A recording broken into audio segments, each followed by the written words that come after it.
And we're live. Greetings, Pirate Council. May our tall tales please you. When last we left our heroes, they were making their way through the coastal town of Meribottom, having been summoned here to deliver goods for a big festival, big harvest festival that happens once a year. Unfortunately, storms and an otherworldly call in the middle of the night saw them attempting to throw themselves into the ocean, where they were attacked by evil fishmen. Wandering the town during the day revealed that there's some kind of cult that's been performing dark rituals for the last few years. Our heroes went up to the lighthouse chapel atop the hill overlooking the town and disrupted this dark ritual, leading to a bit of a slaughter of the cultists. Inside, once the sand, I guess, had settled, they discovered some evil heretical writings and no way up to the lighthouse above. Yet there is a black pillar in the back of the chapel that electrocuted Cillian and shot him across the room. Me too. And Yama, who happened to be in the same room at the same time.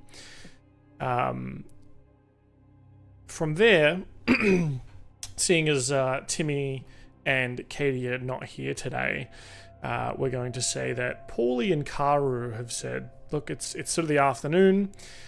We're going to go back to the pub. Many fall in the face of chaos, but not this one. And give a bit of an update to them on what we've discovered so far. You two should check out the basement that I discovered in one of the crypts. There's a staircase headed down. You guys check that out. Make sure there's no more cultists. We'll meet up with you in a few minutes. Or maybe a few hours.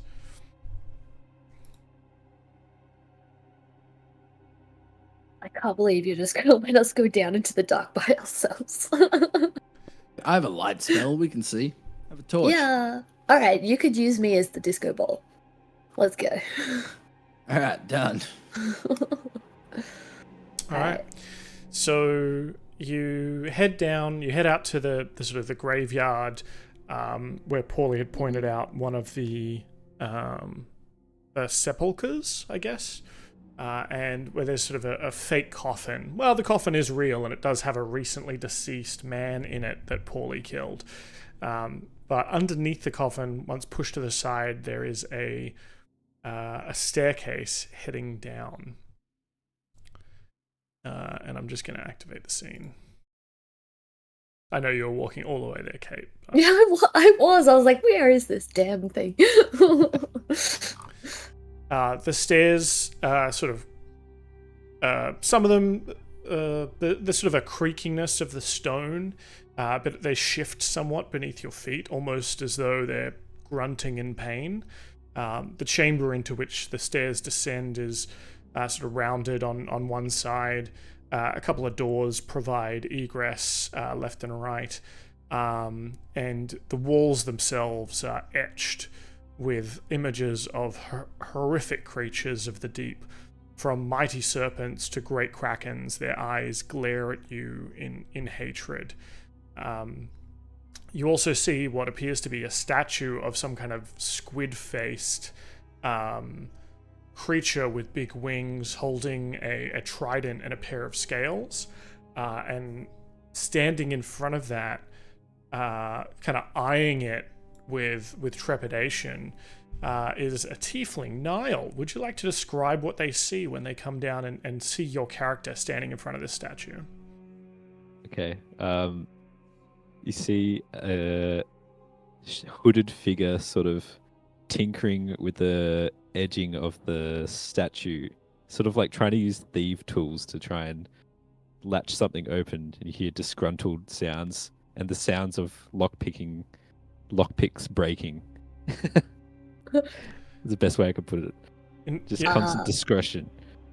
Not being aware of your arrival. Yeah, I think sorry. Yama's pretty loud too, so there's some clanking happening. There's a moment that there are these like stone blocks on the scales, and there's a locked door behind you that you've been trying to get through. There's other doors in this room that are unlocked, but you just went straight for the locked door, and have just been trying to get it open the last, couple of minutes, maybe an hour. And there's slots for the blocks, but nothing seems to be working. You've tried, prying it open with your pry bar, your crowbar, and so perhaps because you're so engrossed in this work, you don't hear the clanking of a paladin and the light-footed, I assume velvet slippers of a wizard. Yeah, he's got leather boots with thick heels on them. Oh yeah, it's like click clack as he walks along. He's wearing like Cuban boots. Yeah. Is he And I'm secretly short? No, he's quite tall, but makes himself even taller because he's so jacked. It's like stacked humans inside of it. It's actually a 3 goblin. halflings. Yeah, I'm not really aware because I'm like reciting a poem I learned in like thieving school. It's like the right one goes and the left one. I'm getting like mixed up in my head. I'm like, wait, oh God, I'm gonna like recite the song again, So maybe I'm just too in tune to trying to get it right. Yama's just maybe gonna like lean around the corner, and he's got his katana out, double-handed, pointed at you, and he's just gonna be like, you right there? Can we help you? And I sort of like poke my head out, not realizing it's humans, it's people talking to me, and sort of stunned. Stealing from the dead, are we? I'm And I all sort of for that. I sort of turn to look behind me to see if there's someone else they're talking to, and then I realize it's just walls. Yeah, I am talking to you, yeah? Me? I point to me. Point to the statue. Him? Yeah, I point to the statue. Yeah. It's like the Spider-Man, so it's just like, yeah, me? And then point to the statue. Cillian, have you seen this guy before? Well, now that he's like sort of facing us, what more do I get? Any more features, or is it just like shrouded by this hood? Full hood. Niall? Oh, sorry. What what can was we the question? see? You can kind of Yeah, see. can I like the discern hood. a race of some sort?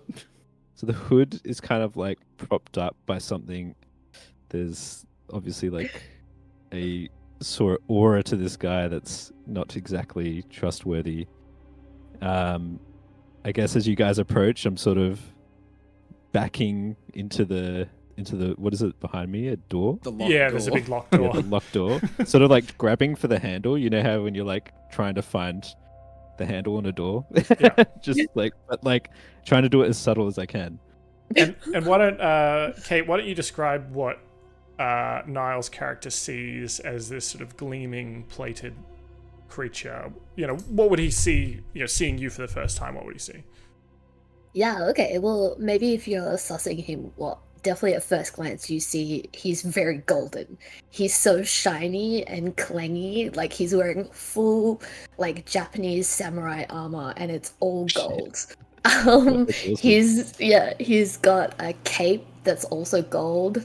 There's you can see some like red cloth trim underneath the armor.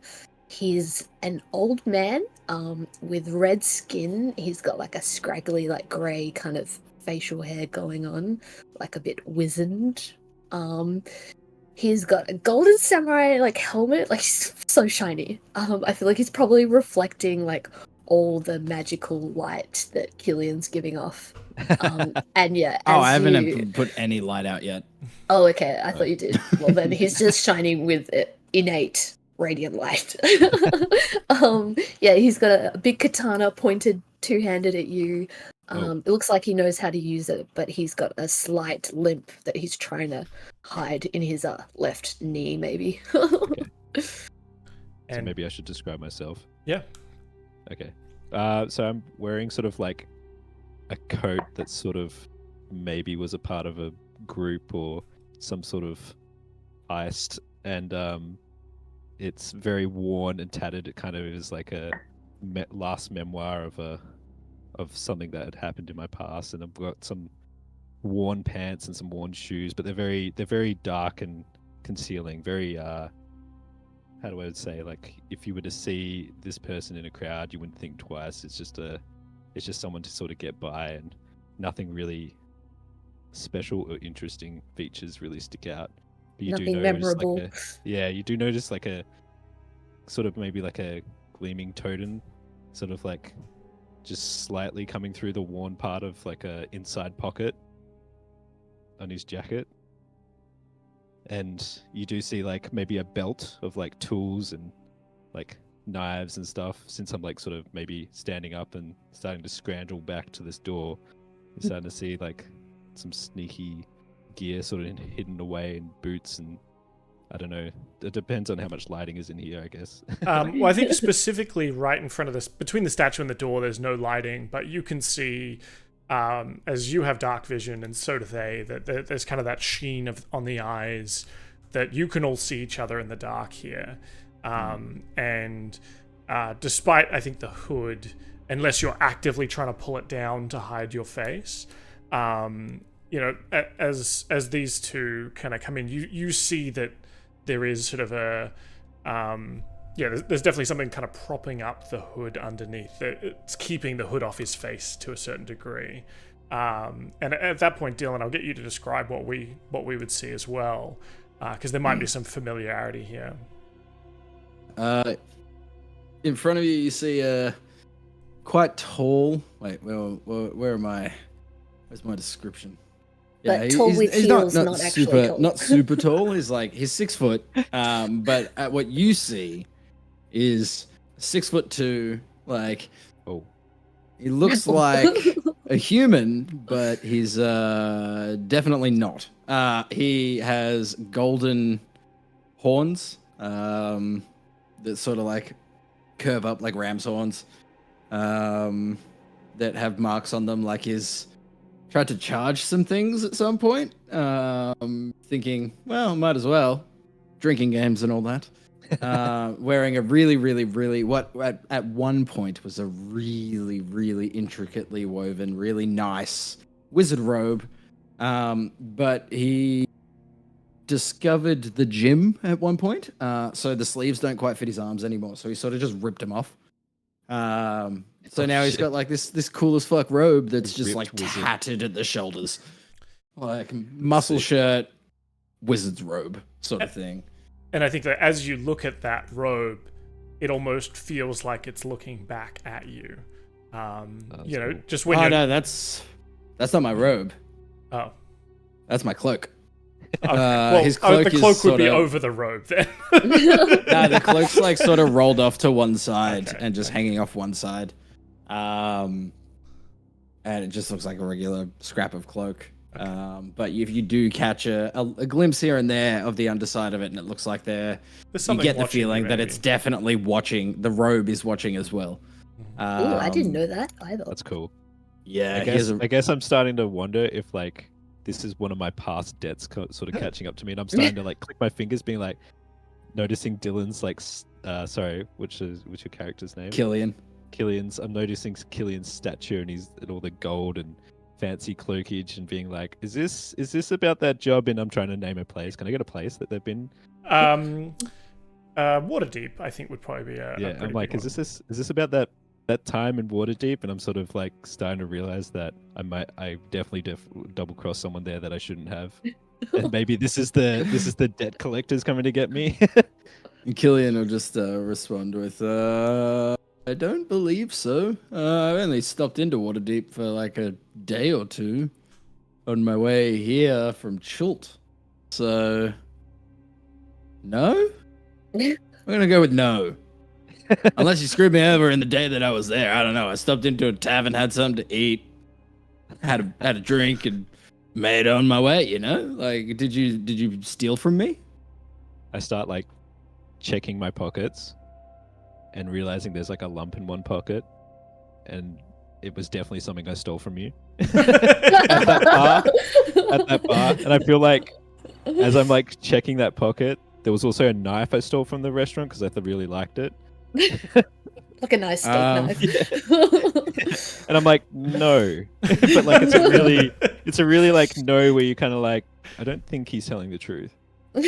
I'm gonna insight that. Yeah, I don't think Cillian has good insights. You might be safe. Cillian's done an insight check. Niall, what I'll get you to do is roll a deception check. Deception, okay. Yep. Now, obviously, you can, if you want, you can say, roleplay wise, you could just say, "Hey, look, you know I'm lying." But I think let's let the dice kind of dictate. Yeah, here. let the dice do it. Yeah, okay. Let's do the dice. That sounds fun. Yeah. Roll as much as possible. So I think the way you described it, a 9 versus a 19 is exactly that, right? Like there's that. No. Yeah, no. And then, like, as I say no, like the hole that had been giving away in that pocket, the knife and the coins fall to the ground. And so I'm just. So you see on the ground, Cillian, like this small pouch of coins, of Chilton coins, specifically, and a knife for like a pretty crappy steak knife, but still it has like a cool handle. It's almost like the handle is made out of like iron, and the blade's made of steel, and it has engraved in it or like embossed in it the wayward anchor. Bar and restaurateur or something like that, and it's like that is exactly where you stayed on that one night while you were in Waterdeep. At the sight of that happening, I want to, and tell me if I can do this. I want to use my mage hand, but I want to like wave my hand and use it as like it feels like a bit of wind and it just knocks the hood off. Sure, if you'll allow that, Niall, as it's I think a great narrative moment. But if you don't want to, it's your character. I mean, I will roll for it, but my plan is now to sort of like tip my sort of like, you know, like the hat of the tip of a hat to sort of be like good day to the both of you, because I've sort of double crossed someone, and that's usually where my characters or Rafir is sort of like doesn't want to be up against a wall literally, so he's now planning to leave as quick as he can. So I guess what would I roll for that? On a meta level, let me just also interject here that the story must continue.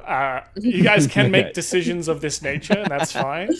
But in the grand scheme of things, we have a dungeon to explore, and we're going to do it together, okay? Well, we might decide that we need this set of skills that he has. Exactly. And so I think that's fine, and I think that kind of like... So, Cillian, you go... I don't think you even need to roll for this, because it's not really a contest, but you can feel sort of an invisible tugging, trying to pull the hood back off your horns. And you're able to kind of pull it down a bit. Maybe there's a slight tear from one of your horns, like going through the thin fabric.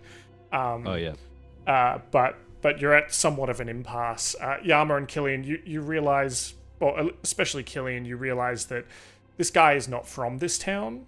He is probably not one of the cultists that is undertaking this ritual. Well, I'm just trying to see if I recognize him from stealing my Chilton coins.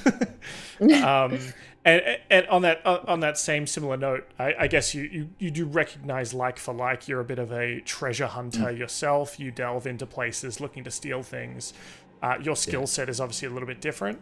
But yeah, maybe this is someone you have crossed paths with before. On a meta level, I'm going to say, you don't have any vendettas. Let's not go down that path. Okay. But, there may be a little bit of light. Oh, you pinched my purse and things like that for sure. Okay. Yeah. I don't care about the coins. The coins are fine. That's okay. I pick up the knife, though. I pick up the knife and I'm like, you got to admit, this is a cool knife. It is a pretty cool knife. And then Cillian will like reach into his pocket and be like, I have one too. From the same restaurant. Well, I quite liked it as well. That restaurant's gone out of business now because they we stole their two nicest knives. Well, we were just about to pass through. Have you had any luck with that door, maybe? I guess I sort of like give up on the door and I just start folding my arms and resting against it. And I'm like, how can I help you, I guess? Because I'm sort of at the hands and knees of not either a katana or wizard boy in his hand of magics. The way we've like come around beside you as well. Yeah, like, that was yeah. like... And you can see the door he's leaning up against has no traditional handle of sorts. There is definitely some kind of like locking mechanism or like a seam, but in that and around it are these 7 sort of square holes, and it kind of looks like this. Ooh. Were you trying to unlock that? Is that what all that commotion was? And the sound of breaking? Do you have any tools left unbroken? Yes, me. Nice. I'm mildly broken, but yes, I've been trying to open this door for a few hours now. I thought that the statue in front would help. I can try something if you want. Sure, be my Like, guest. I mean, but first, I'm Cillian. This is Yama. What is your name? My name is Rufy, and I sort of like put my hand on my chest and sort of bow, but in a way that like when I come back up, it's kind of like that Loki come back up and the hood sort of comes off. Or like a waterfall mermaid. Yeah. Yeah. Maybe not that. Maybe like 1/3 of that motion. The horns don't move. Yeah. You sort of see my like greeny eyes and like my horns that sort of like kind of not like ram horns, but they're like shorter versions, and they sort of like just poke out of the side of my head, and my sort of reddy maroon dark skin. Fellow I'm teeth. like, how do you do? That's interesting. I haven't seen one of our kind around. Very few and far between up here. And I sort of hold my hand out to like shake you both your hands, but like with each hand. At the same time. Cillian will shake your hand. Yeah, he's like, it's another tiefling. That's fine. Yeah. And then I'll be like, all right, I guess, do we want to go through this door then? What's your plan? I'm going to cast knock on the door and unlock it. Wait, you're gonna ruin this awesome puzzle. Can you show me the description of knock, please? Choose an object that you see within range. The object can be a door, a box, a chest, a set of manacles, a padlock, or another object that contains a mundane or magical means that prevent access. A target that is held shut by a mundane lock is stuck or barred, becomes unlocked, unstuck, or unbarred. If the object has multiple locks, only one is... Never mind, I'm not going to do that because it seems like there's 4 locks. I'm not going to use 4 spell slots. It actually looks like there's 7 slots. 7, yeah. Oh, well, okay. You look over to where Rofia was kind of fiddling around with the statue, and there are, in fact, 7 blocks on the scales. Maybe 1 or 2 of them have fallen to the ground. Yeah.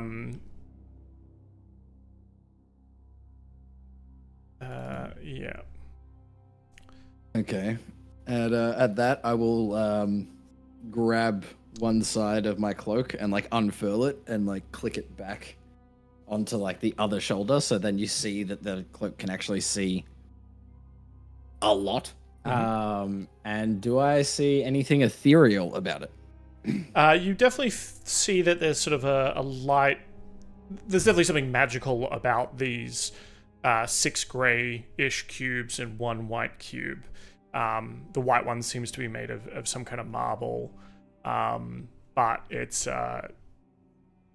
they seem to be some kind of magical stone, but they're not giving away anything from the ethereal plane, and they don't seem to have different types of magic about them. They have the same kind of low-level aura of magic about them. And with my passive investigation, do I glean anything about them and the holes in the door or anything like that? You realize with your level of your passive investigation that you're looking at these through your dark vision. We need some light. Okay. I am going to say to everyone, stand back away from the statue, and I'm going to summon a bonfire on the statue. Okay. I take like 1 big left step, you know, like one of those ones that's like almost stretching out a bit too much. It's fucking weird. I like how You just Kate's did, like, just like, I'm getting the 15 feet fuck like out that. of here. Maybe that was a bit too much. There was a bit of like extra shuffling as well because I didn't want to get my foot wet. I feel like I've been around Cillian for a bit too long, and when you say like stand back a bit, I'm like taking 15 feet. Yeah, get the fuck away. No, it should be 30 feet to be fair. That's true, yeah. Now that you've lit a bonfire and there's actual light in here, you see the real colors of these cubes. Ooh. Ooh, Okay, green for the and snack. Does the door change with light as well? No. The I look, I don't have a second photo for that, but it is more just like these are kind of like engraved in rather than different colored stone. Can we like match them by color, like green for the snake, light green for the turtle, pink for the flower, maybe yellow for the sun? Yeah, I definitely closed the image of the door, so I... Yeah, I'm just trying to see if I can give it to you without giving you like the entire thing. And is it like there's a slot for each cube? Yeah, there definitely looks like there's a slot for each cube. Let me send this to you again. Thank you. I don't know if you can keep that open. On mine, it closes automatically. I don't know if it does that for you. No, I I always can keep mine minimize my open. Ah, Yeah. cool. So you've Oh, got you 7 like cubes cubes. and 7 slots. There are, of course, 2 other doors out of this place that, hilariously, you've all ignored because because locked door must be important. That's where the real treasure's at.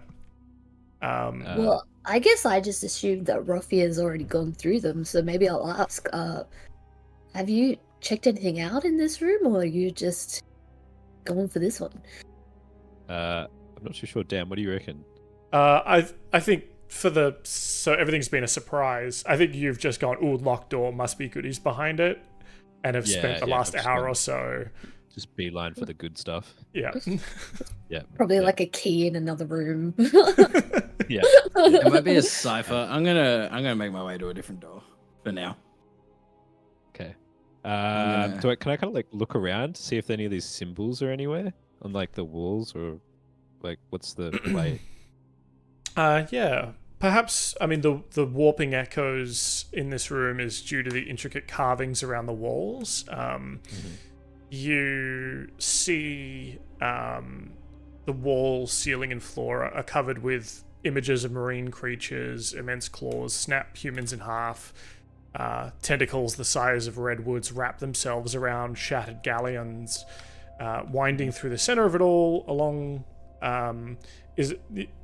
it, there's sort of a series of impossibly long serpents with heads on both ends, each biting the throat of the next.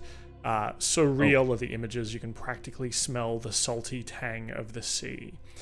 However, in that, as you're looking around, you do see some of these same symbols throughout, like the kind of carvings. And let me pull it up again. The one in the middle looks like it's sort of on the ship, on kind of the largest ship in here, and there's sort of a figure on the prow standing with a trident aloft, looking like it's sort of almost in battle or about to be devoured by one of these serpents. Oh. There's only one of that symbol. A lot of the ships around him, though, have that symbol in the upper middle. That sort of Okay. leaf-like kind of symbol, I guess. It's- Sorry, yeah, go ahead. I was gonna say, sorry. I just feel like, did I miss something with the cubes? So the cubes are like, they're not those symbols. There's something else. The cubes are colors, Oh, they're just colors. Okay. and the slots are symbols. Okay. Right. Interesting. Why don't, if anyone who's kind of looking at these things closely is welcome to give me a history check to kind of see if anything kind of gleans off this. I'm gonna do that. Oh, Nat 20. Oh, You know your history. 29. he does. Oh my god. Are you just rolling threes all day? Oh, am That's I like doing it? three threes, right? Oh no, I thought it was a new history check and another 3.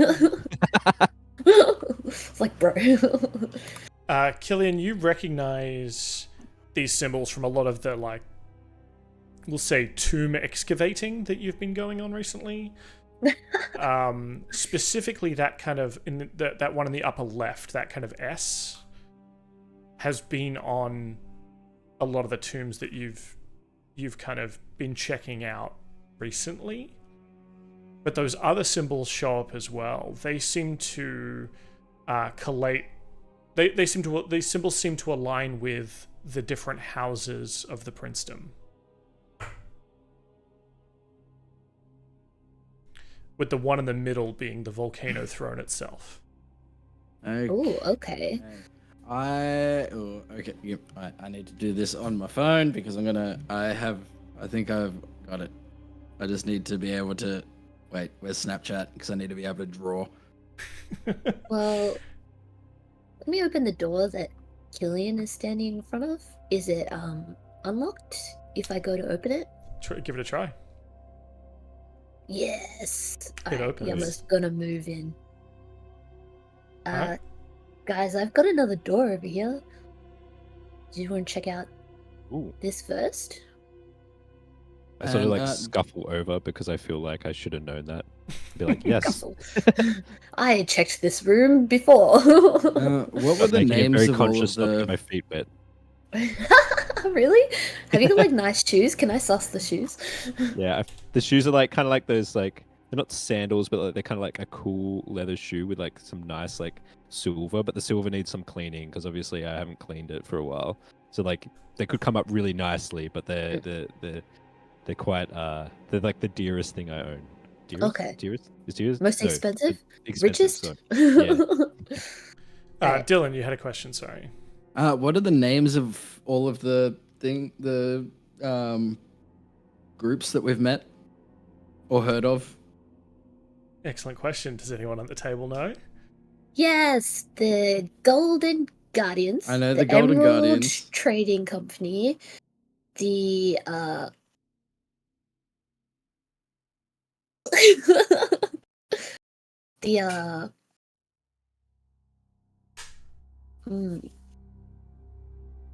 the Pink Leopards. Shit, I think that's all I've got. All sound like dodgeball teams. This is not. We could start a dodgeball team. I'm gonna send you a screenshot, Dan, of what I'm thinking they go to. Okay. I'll send it in Discord. Yep. Because I drew it with Snapchat. We're using the technology today. Yeah, we're figuring it out. High tech. Send. Sent. Kind of messy, but I'm thinking this is.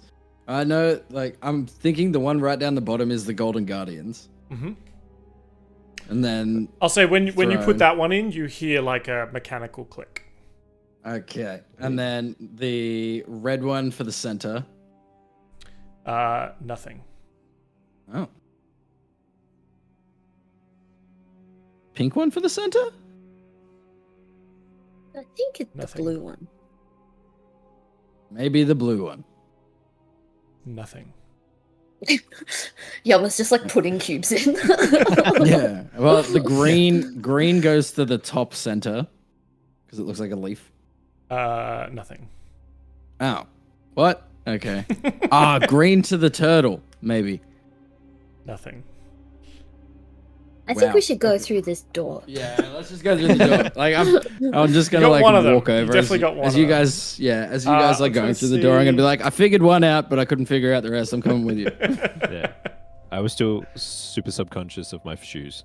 But I'm I'll following. be like the route. last. I'll be like last in the order because I'm still like looking at the door as I'm walking away. Like, you son of a bitch. Yeah. Like I'll figure this out.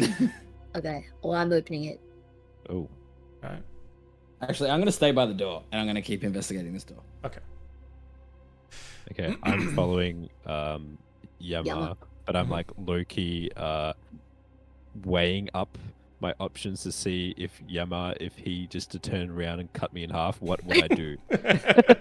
Because that armor is like, it's almost like reminiscent of like maybe a guard I had run into, and I'm very The city of Vivek. yeah, like yeah. I love that you're so flighty that everything is giving you like PTSD flashbacks. Like not the creepy cultist dungeon, just the people. Yeah. That's fine. Like that's fine. I've slept in this stuff. This is Alright, so cultist which one dungeon. did I I sleep. Metal man in gold armor with two-handed katana. I woke. So I got rid of the white one, yeah? No, the gold one you put in the Bottom sun. left. In the sun at the bottom, yes. Yes, Okay. and that one worked. Can I use a torch or something? Do I have a lantern or some shit? Yeah, sure. If you probably You probably have. have an adventures pack. Yeah, you got candles. You Yeah. got torches. Handle. So if you just want 90 to tell me that you've got one of those in your hand, I think a torch is like 20 dim, 20 bright. From memory. While this is happening, he's gonna try and put the white cube in like that moon spiral. Nothing happens. Oh. Wait, what do I do then? Sorry. I think I've just given it to you. I think you should be able to see it a Yeah, bit better now. it's color now. Oh, sweet. So just narratively, you've got one hand holding, with a torch. Yep. So there's a small room here. There's kind of carvings on the ground that look like maybe tentacles made of coral. Do you each want to give me a perception check? Okay. Yeah, I think Yama's trying to clear the like dirt and debris off the floor to see if this is one of the door symbols. Oh. Oh, look at that nice perception score you've got there. Oi. With a 22 perception, your roguish eyes notice that there's a little bit of light kind of coming through from beyond these rocks. You also notice that this wall isn't. It has got a bit of a shimmer to it. Okay. I go up to the wall with the crack in it. Did you say sort of? Yeah. Yeah. Can I feel like a breeze coming off it? Like, can I feel the presence of like another room in there? Is it sort of what? Yeah. Yeah. Okay. And in fact, just on the edge of hearing, you can hear like a very, very faint, like a ding, ding, ding, like something like tapping on glass. Yeah. Okay. Right. Can I like look through? Is there a gap? Is there enough of a gap to sort of like look through the? Yeah, it looks like this was perhaps once like an arch, like these kind of other doors, but it's collapsed. The rocks have just collapsed at some point. Oh, okay. Yeah, right. And you can see what looks like almost like a mini gazebo on the other side, sort of almost like a plinth with like a cover on it. Okay. I guess I don't know. Do I sort of get Yama's attention and sort of be like, hey, can you do anything about this? Looks like there's another room over there. Does it look like movable? Sure. Is it like a lot? Okay, well, There's a bunch of rocks maybe there. yeah. Alright, well, I can give it a go. Why Do don't you think I could just like muscle my way through? if that's what you intend to do. I'm more asking like Rothio if he's like, yeah, we're going in here, right? Yeah. I'm like putting gloves on because I don't want to get my hands that dirty. But I'm like, I'll help move the rocks, but like at a certain steadiness. Are you picking up like a pebble? yeah, pretty much. Yeah, that's why I asked you because like your stature is a lot more. Yeah. Like, I imagine a lot more strength involved than my guy. Whereas I think I'm the type. Yama kind of like looks at you, like maybe gives you a bit of a side eye. Sheaths his katana, and he's gonna give it maybe like a rugby, like shove. Oh, shoulder maybe. knock. Yeah. Yeah. So why don't you give me an athletics check? And while that's kind of, I'll come back and describe that as we sort of cut back over to Cillian, as you hear sort of like drift through these kind of underwater these underground sort of wet caverns. Cillian, you're standing there. You've got like two of the.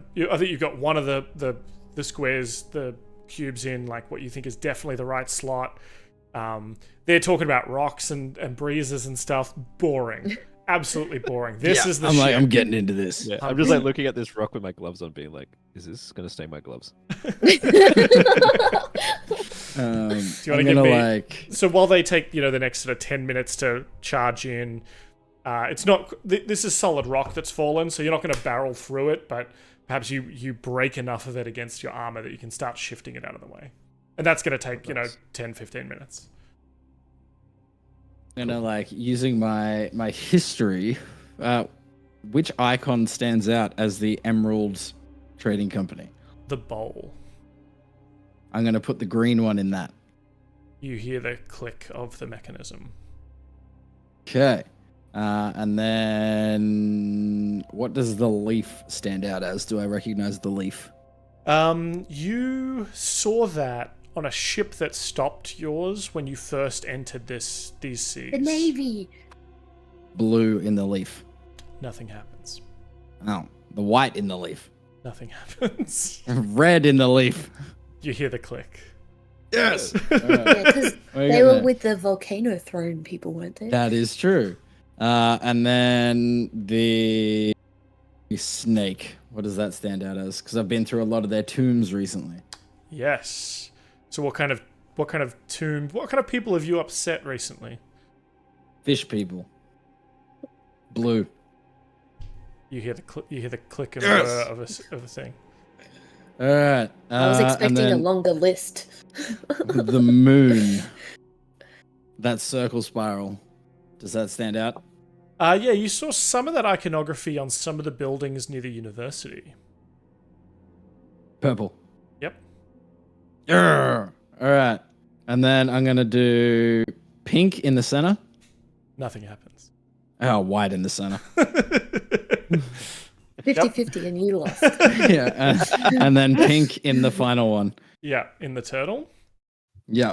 You hear a click and the entire door just starts lowering into the earth, showing you a chamber beyond. And I think, like, for comedic sake, it's like, Yama, you've moved just enough rocks out of the way, and Rafir, you've kind of helped move one or two small pebbles. I feel like I like dropped the last rock, and I heard the sound of the door going, and I know that sound from previous experience, and I'm like whispering, like, "Damn it." Yeah. And we see like the screen split in half. Both Yama and Cillian are like, yes! As they both kind of accomplish those tasks. Cillian will like just lean back before he like goes to cross the threshold and be like, "Open the door, guys."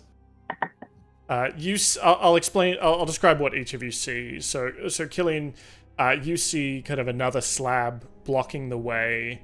Sort of 15 feet beyond the first door. An iron lever is set into the door's surface with a kraken stone skull leering down from above. And you can see kind of on each side there's these two serpent's heads with sort of a trickle of water coming out them into sort of small pools on either side of this room. Yama, you see as this area opens up, there's sort of ancient cobwebs filling this chamber, and there's this kind of arched, almost like those like stone pillars you would put like a lantern in, but in the alcove, instead of a candle, there's a dusty bottle on the ledge.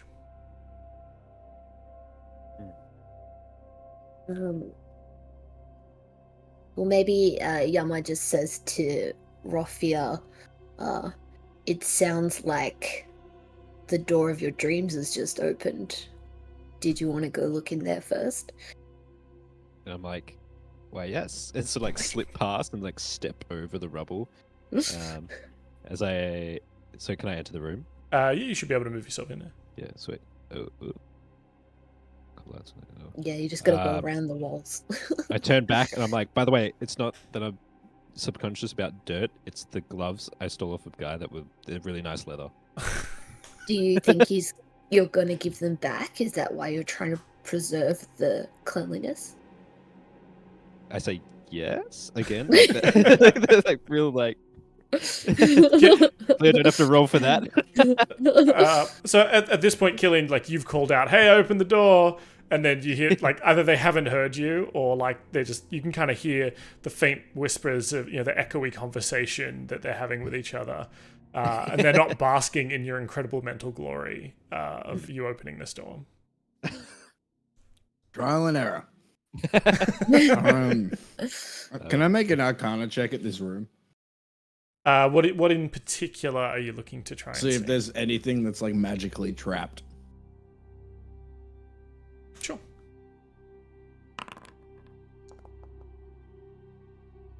$26.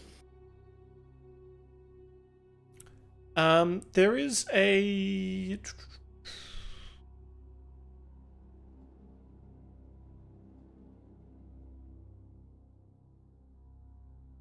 There is something magical.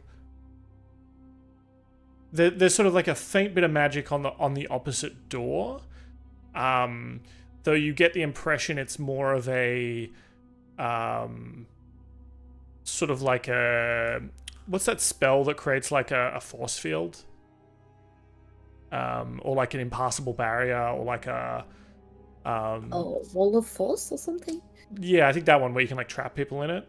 Like abjuration magic on the door or something. Abjuration, but you're feeling it in like a size about this big, like a melon, on the opposite door, like not a, and it's sort of almost like within the door or within the wall itself. It's not you don't feel a bubble around you or around the room itself. You feel like a faint bit of magic around something in the wall beyond. Does it look like it'd be around the same area that a lock would be? There definitely looks like to be maybe like a hatch that could open, and whatever this is behind that. Yeah.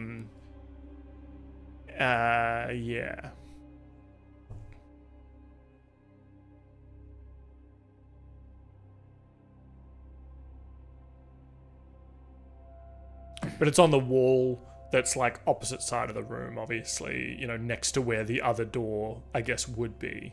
If this had a mirror stone block on the other side that would also go down, and there's that kind of iron lever there, and then you're seeing like you're sensing off to the side, like to the left of that, there's something in a hatch that you can't physically see right now. Cillian doesn't want to accidentally set off any traps and drown or die, like when he touched the big void pillar the other day and got sent flying across the room. Yeah. So he's going to go join the other guys and just tell them, hey, the door's open. I don't know if you heard me, but I figured it out. The door's open, guys. And then I'm going to go down to this door and I'm going to push this door open as well. Okay.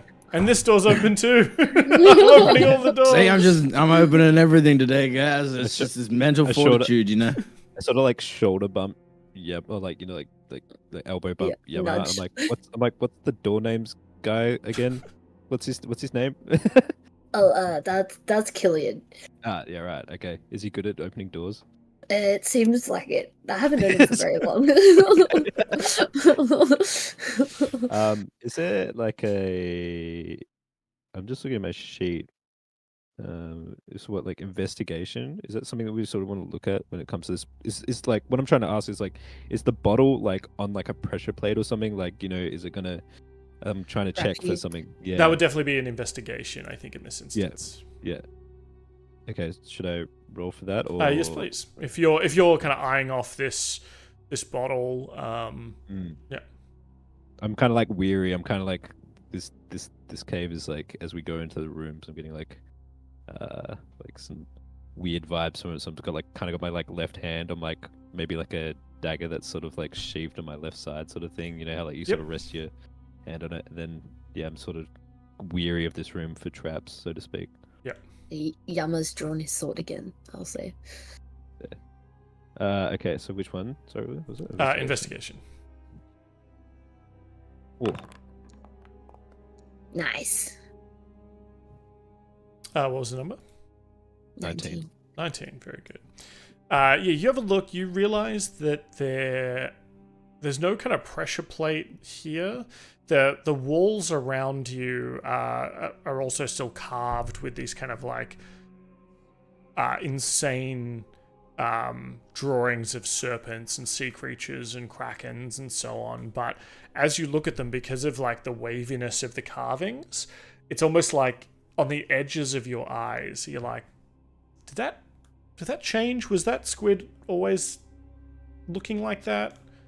But it's, nothing moves when you're looking at it, but it feels like things are like writhing on the edges of your vision.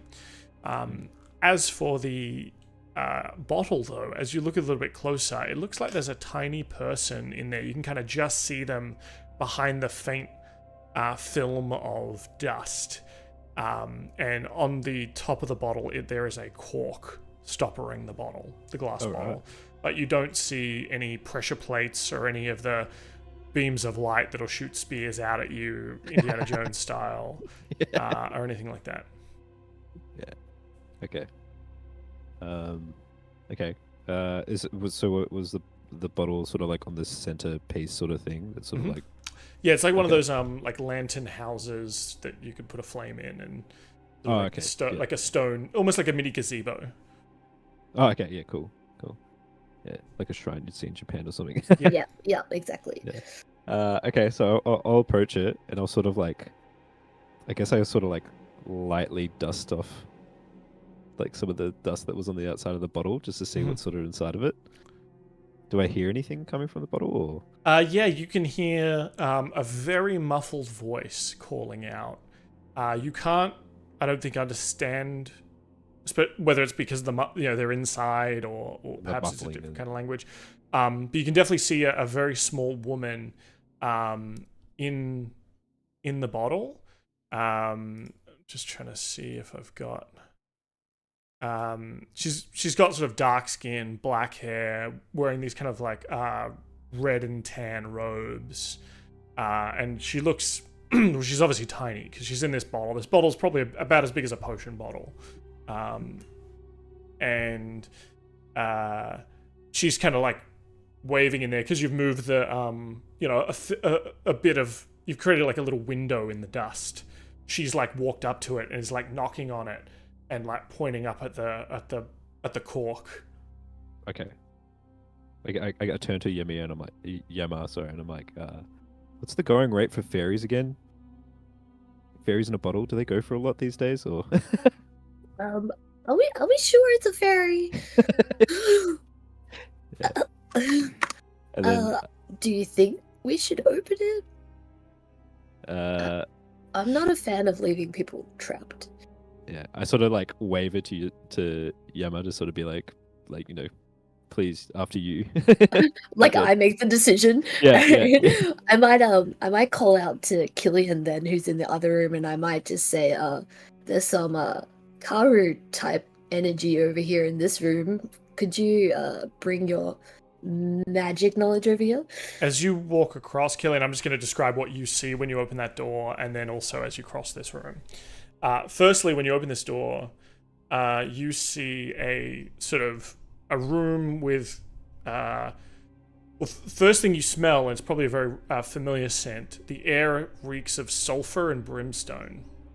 On the floor of the chamber, in a pattern traced in sort of different colored coral salts, surrounds an ornate shell kind of container, its lid covered with figurines of prancing frog-like humanoids.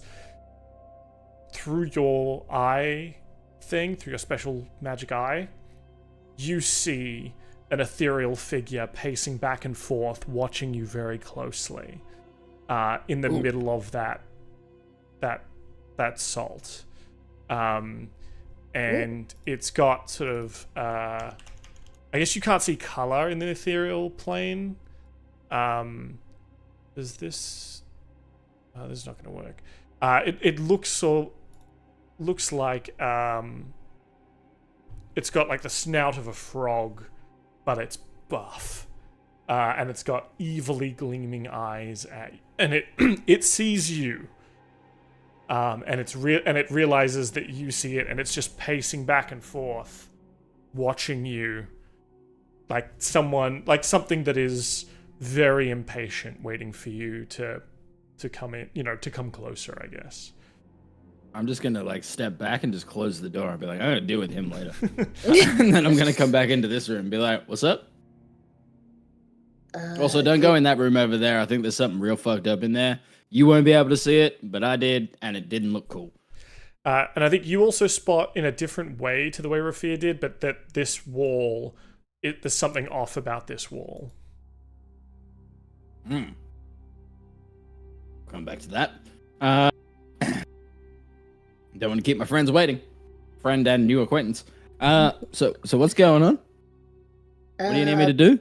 Well, there seems to be a person in this bottle. Is there anything off about this room with my 24 passive investigation? What the fuck? That's insane.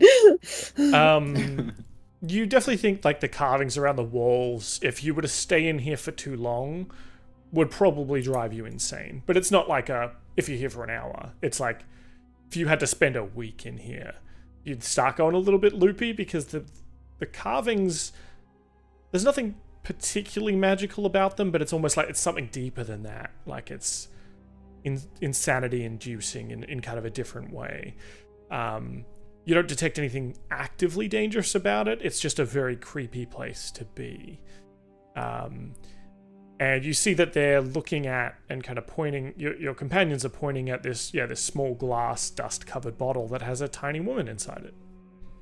I'm gonna be like, well, I feel like you'd go insane if you were in this room, and there's a tiny woman inside a bottle, and we don't know how long she's been here, so she's quite possibly insane, and she might try to kill us. So, I mean, if you want to let her out, I can just ready a fireball just in case. Maybe. Or I could just kill her while she's inside there if you want. Maybe she has information about the door or where we Door's are. open. Oh, you opened it? Yeah, I yelled out. You guys were just too busy making some kind of fucking noise over here. But yeah, door's open. There's another door behind that door. Yeah. In my mind, I'm just thinking about like the treasure, so I'm instantly starting to walk away from this like lady in a bottle Small sort person. of thing. Yeah. I'm like, you do notice with your highly trained thieves' eyes that this small woman is wearing what appear to be platinum armbands engraved with dueling dragons. She's got a topaz belly button gemstone and two kind of sapphire cords, although they are tiny, so maybe not worth a lot. Okay. So maybe like as I'm like swinging my lantern, I see this sort of like gleam in the corner of my eye, and I'm like spin back around. And I'm like, what? Hold on a second. Maybe we should ask her something. We started to agree with Yama. Do you think there's... Well, can't you see if there's any magic on here, Cillian, or something?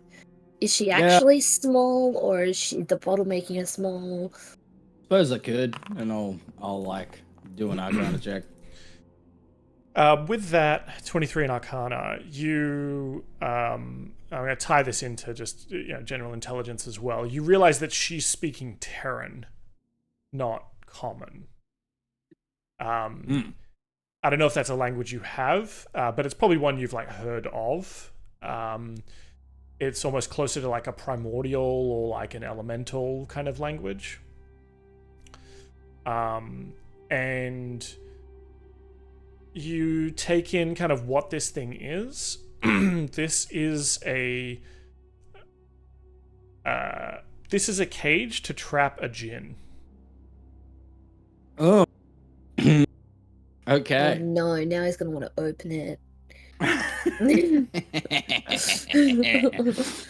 Cillian's going to be like, I just crack his fingers and be like, all right, guys. This could go either really, really good or fucking horribly. Stand aside. Take one of those big steps again. Yes. That's so accurate. Yama's got his sword out. He's used to this bullshit, maybe. I'm kind of like standing side on with what I assume is a pillar, like kind of like being like, is this gonna like block the blast enough. Like Everyone thinks that he's gonna blow shit up. I'm not here to blow shit up. That's not what I'm doing today. But you know, kind of like that gif of Shaq, how he's like, kind of like, yeah, like if like give me the gold, dude. I kind of want to see what's happening, like peeking out. Cillian's going to unsheath his rapier that you never see him use. It's purely there for looks. Like it's barely sharp at this point. It has not been maintained. And he's just gonna kind of like mine's is better. He's just gonna pop the cork off the top. Okay. That's like a fool. As the cork pops off the top, there's sort of a shattering sound. The rest of the bottle shatters as sand comes erupting out of the bottle itself and turns into a large, I guess, sandstorm in the room. And then standing in front of you is a massive figure of a woman, looking down at you imperiously. She's got sort of like yellow golden eyes and sort of this deep dark tan skin, and she's looking down at you and says something to you in Terran, but you can definitely, whilst you maybe don't know the words, you definitely pick up on the haughtiness of the attitude. And you're like, well, can anyone understand this language? No, I thought you knew what you were doing. I know that she's Terran, and I know that she's a Jinn, but I thought Jinns could speak all languages. Being as magical as they are. And I'm going to look at her and be like, can you speak Common, Draconic, or Infernal? Or Hobgoblin? She points at you, points at her ears and kind of nods, but then points to her own throat and shakes her head. Oh, so you can understand me? She nods. Okay. Are you friendly to us? She mimes, kind of like points to you, Cillian, the bottle exploding, and then goes like this to you, like rubs her fingers in the universal sign of money, and then points like from herself to you. Okay. I'll put my hand out. I'm sort of like stepping up as I see this universal symbol. A thieves salute at this point. She holds up. She takes off like the sapphire cords, the sort of the platinum armbands, and the belly button. Holds that out in one kind of massive hand, and in the other hand she kind of clicks her fingers, and a small sort of sandstorm whirls around it, and holds out and kind of does that kind of balancing gesture, like almost which one would you want? Mystery box. I'll take mystery box. Sandstorm. So you point at the sandstorm in her hand? Yeah, absolutely. All right. She, she throws her, like turns her hand, and then almost instantly she's wearing her clothes, like her jewelry and stuff like that again. Rofir, in like because you've like come out and you're looking at it and you have these kind of trained eyes, you think the sapphire cords are worth 1,250 gold each. That's very specific. Each armband Would have said 74, but each armband 750 gold each, and the gemstone in her belly button alone is worth 500 gold. Yeah. When she's doing the hand thing, am I able to like sort of like sneakily reach in for like a sleight of hand? Do you want to try that? Yeah. So like, as she's sort of like We're gonna die. turned looking towards Cillian, and this like sort of, so what they're like, she's sort of like using these powers of like each hand sort of thing. Well, she's taken off all her like jewelry and is holding it in one massive hand, and then the other hand she's doing like some magic. And then you see with like almost like a flick of her wrist, everything flies back, the jewelry all flies back onto her person. At what point are you going to try and take something? As it's like flying back, is there a point where I'm sort of like just very quickly in like a very quick hand gesture, just like sort of like grab one out of the air? Which one are you going for? What was the highest value one? It was the ruby, was it? The sapphire cords. So I think those are like long almost like necklaces that go like drape around her arms or something. Oh, okay. Mm. And then she's got armbands and a belly button piercing. Maybe the belly button piercing.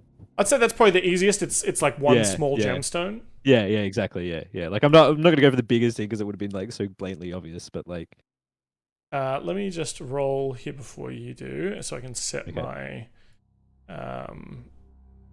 my level here. Okay. So the DC for her not to notice this is going to be a 15.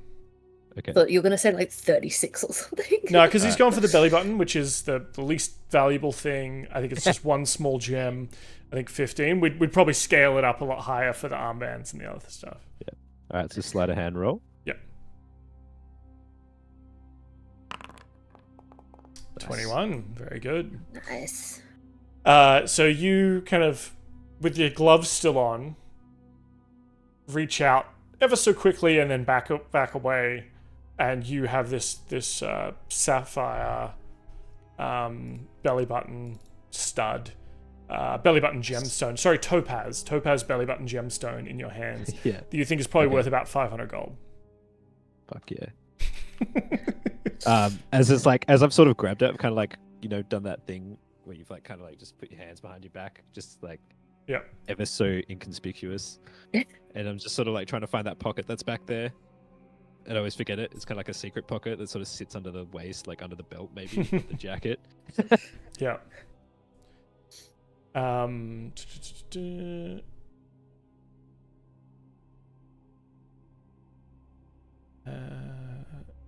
Is he like good at hiding his face, like, or is there like a big shit-eating grin on him? Like I did it. There's a very slight smirk, and yeah, there's a very slight smirk, but in a way where it's like almost trying not to laugh, like looking at a classmate that's talking shit while there's like pulling faces while the teacher's trying to talk, sort of like that sort of smirk. Well, Cait was just curious, but Yama's not observant at all. So, so Cillian, she looks at you and kind of nods, and she holds up kind of three fingers, and three little kind of whirlwinds appear above each one above each finger, and then she points at you, and then this is fun. she kind of folds her arms and gives you like a lead the way gesture. Eeny, meeny, Oh, miny, as in moe. she's gonna follow us? Give me an insight check. Okay, insight. Don't you get to pick one? 22. You get the gist that she will cast 3 spells for you. Oh. She will aid you Okay. 3 times with her magic. Whoa. I am going to my first one. I want to wish to. I'll say with your Arcana, you know that genies are not like we think of them. Like she has magic, but she is Yeah. She is Can't do like crazy. she can't. Well, she can't cut. She doesn't have wish. I'll tell you that. Yeah, no, I mean like I'm just using wish in the sense of like I'm going to ask or wish for her to do. I'm going to be like, are you able to replenish my spell slots? She kind of thinks, and then kind of thinks to herself and kind of nods and you can tell it's like a she. Or alternatively, Just in that time, I found the pocket, by the way. You finally put it away. Yeah. Cillian is not as selfish as Sorn was, so he would actually say, would you be able to grant us a long rest, like the group? She kind of shakes her head and then she remembers, because I should have remembered this now that she's out of the thing. You see her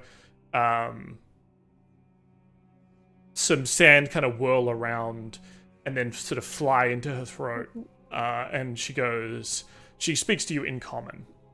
Okay, cool. And and she says, "That's without my power. But if you have need of replenishing magic, I know where there is some magic held, and we can call that one of my aids for you if you get it." Done. I'll take that information. So she'll kind of squeeze through the barrier that you all came through, and she points to the container in the center of that room with the invisible frogman. Ah. Okay. I'll be like, can you... Well, I can't ask a question without it being Shouldn't we an aid. get her to like help us in a fight or something like that?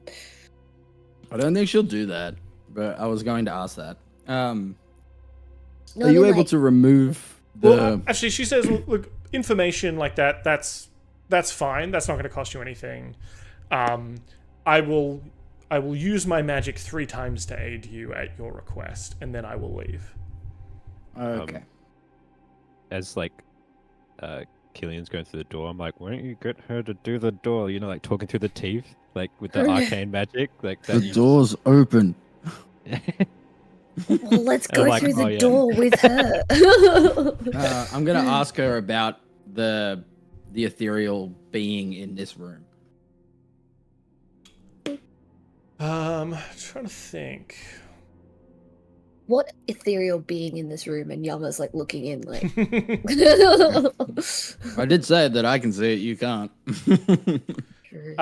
She says, "Oh, it's one of the, don't trust whatever form it takes. It's a slard." Slot. Slard. She says demeaningly at you. Okay. Is slide something they've come across before? Why don't you give me I think this would be an Arcana check Ooh. to see if you know anything about slard. Yeah, really gonna show my. I'll join in on that. I'm doing it too. What did I get? So is it a 21, a 10, and a 6? I think the 21 maybe knows a few things. Slard, not from the material plane. They are from kind of like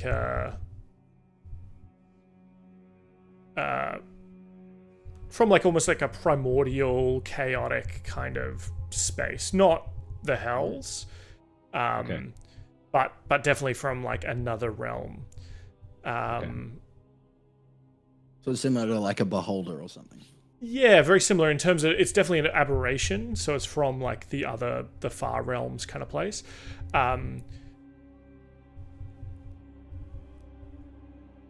Slard come in kind of different colors, and the different colors kind of do different things. Most Slard, I think, were created for a purpose, though that was probably like millions of years ago, and you know, whoever created them disappeared.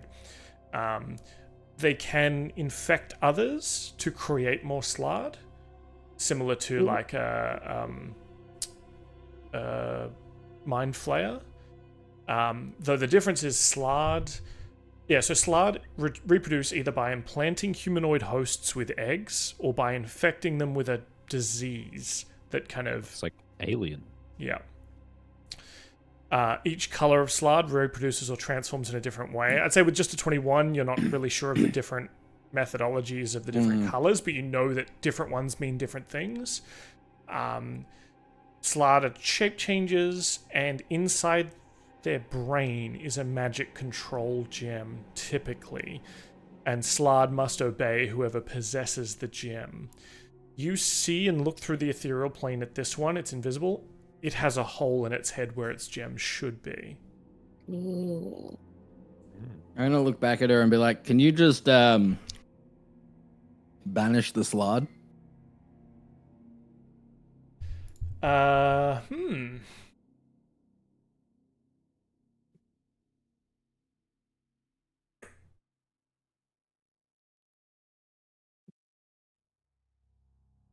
She says, I might be able to.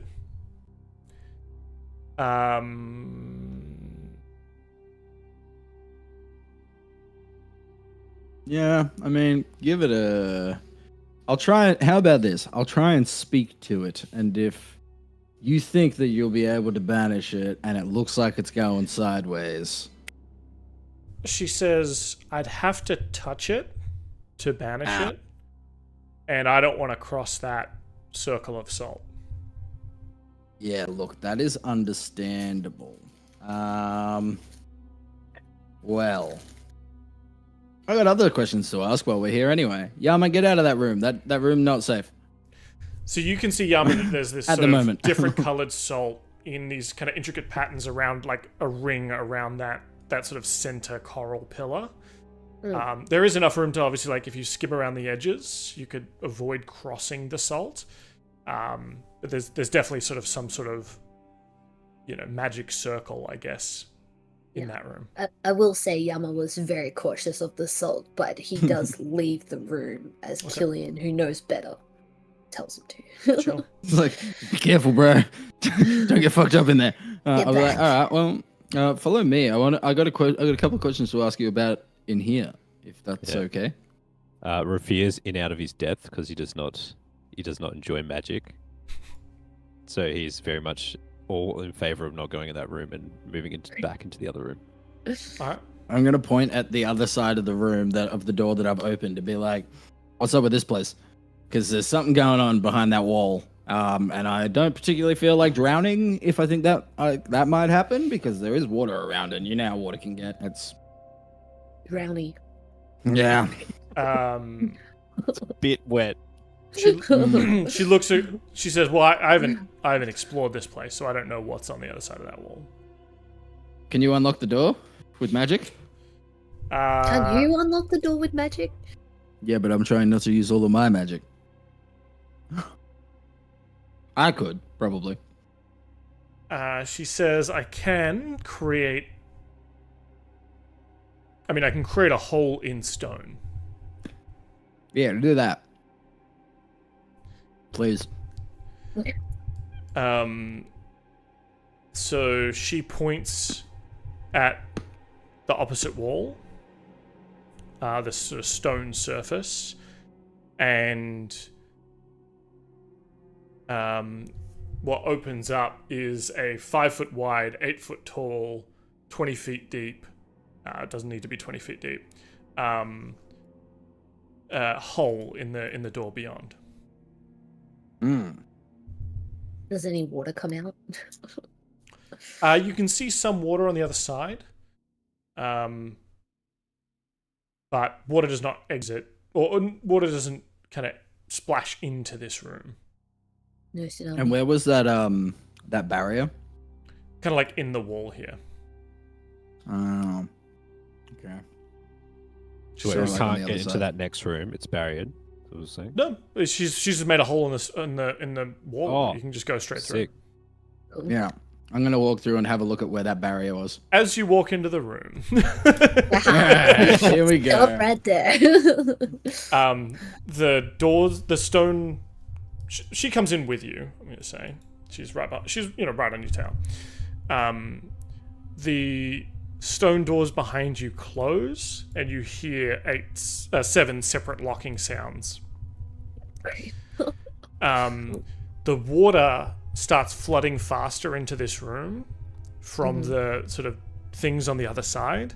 However, the obviously because there's a big hole in the wall now, it just sort of pools out into the room you're about to walk into, Cillian.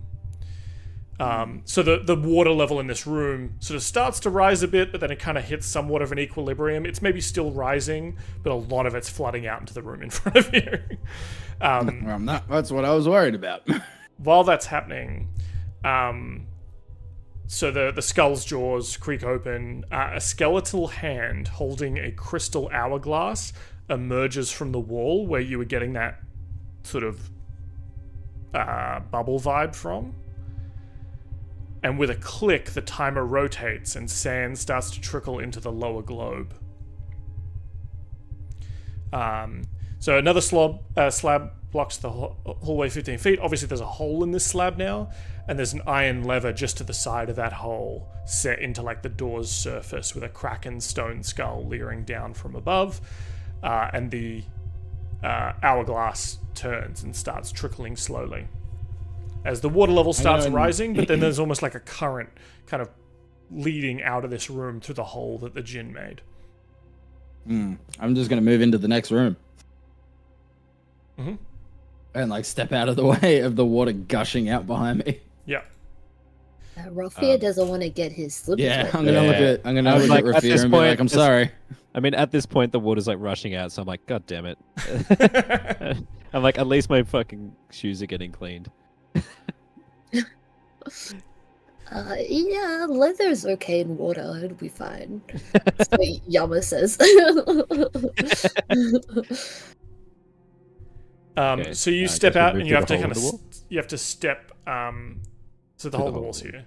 Yeah. So you have to kind of step down into the splash. So the water's sort of up to your knees as you kind of just slowly slush through the water to get around. The djinn passes through the wall and just floats kind of cross-legged above the waterline. I'm gonna inspect the opposite doors again. I think Yama offers to piggyback Raphia if he wants. Like, how averse are you to getting your shoes wet? I appreciate the offer, but I say I'll live. Okay. As I'm like taking my shoes off. Rolling up your pants. Yeah. Like going through the motions. Like my pants are already like quite ruined, but I'm still like rolling them up. And you know how like, you have those jackets that they have the big side pockets? Like there's a lot of pockets in this jacket. Just think of a real thievy's fucking hidey hole pockets, like with a jacket, you know, sort of deal. He's like puts each shoe into each of those big pockets. Instead of looking at the door, I'm gonna go this way. All right. Yeah, Okay. I think that See if I Yama's can going that leave way anything too. down that cavern. Is maybe I go up to that door right across from the room. Mhm. Is there anything that my set of skills could do, like in terms of lock picking? Why don't you give me an investigation check? Okay.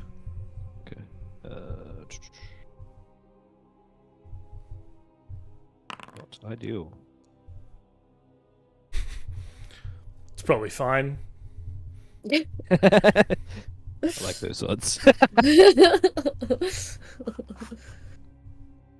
Should give it a go. Oh, okay. So what do I do now? Sorry. Well, what do you attempt to do? I attempt to maybe like use one of those lock picks against the door, or whether is it like a sort of like a handle or like a key or something that I'm familiar with, or are we talking like? This is just a Prehistoric. handle on this. This is kind of a standard door. In fact, you can try the door if you want. Okay. I try opening the door. All right, click the door for me. Oh, I gotta click. Oh, sick. Wait. Oh, it just opened. In this room, there's a small chamber, which has a bed, a couple of small sort of cupboards, and a glowing orb. Hunched over that glowing orb is a woman, kind of looking down into the depths of this thing. She doesn't seem to be paying attention to you as you're even though you're kind of sloshing through this water. Her hand is out over it like Saruman, over the eye of whatever. Her attentions seem to be elsewhere. Right. Okay. But all of the seeing stones are accounted for. Yeah. So like I've kind of opened the door and I'm sort of seeing this as I'm like poking through. Yeah. I guess. Terms of stealth, how does that work? Yeah, well, if you want to get closer to her and walk up barefoot to do anything, it's probably going to be a stealth check versus her perception. She is somewhat otherwise occupied, so she'll probably be at a disadvantage here. Okay. Does she look like threatening at all? Is there some sort of demeanor to her that sort of... So, recognize, I mean, or- she's currently not threatening towards you, but she is wearing sort of these dark blue and green robes that have a kind of like, serpentine motif. Okay. I'm not sure. I know these guys have definitely run into like cultists, right? But I don't know if Rafir has since coming to this town, because you kind of skipped the whole like, hey, we're having a carnival. You just went, I've heard there's a secret cavern. I'm going to the secret cavern. Yeah. While everyone's preoccupied, I've sort of just like, taken my opportunity. Yeah. Slip away from this. Okay. So I leave that up to you on how much of that. Okay.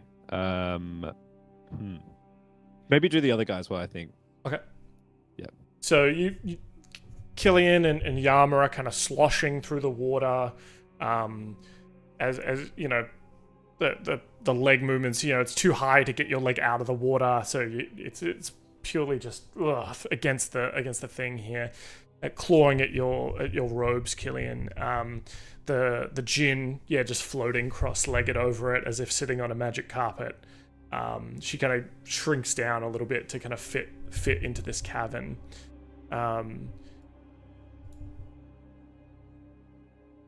You probably feel it before Yama does, Cillian, because I think your passive perception is a little bit better. You can't really see into this water very well. It's obviously... There's some light and stuff down here, but the water itself, maybe because the floor is so black, it almost makes the water itself look black and pitch. You think you definitely felt something brush your leg, or the water itself maybe moved in an odd, peculiar way. I'm gonna look back at the djinn and be like, is the sealed magic down this way, or is it back with the slod?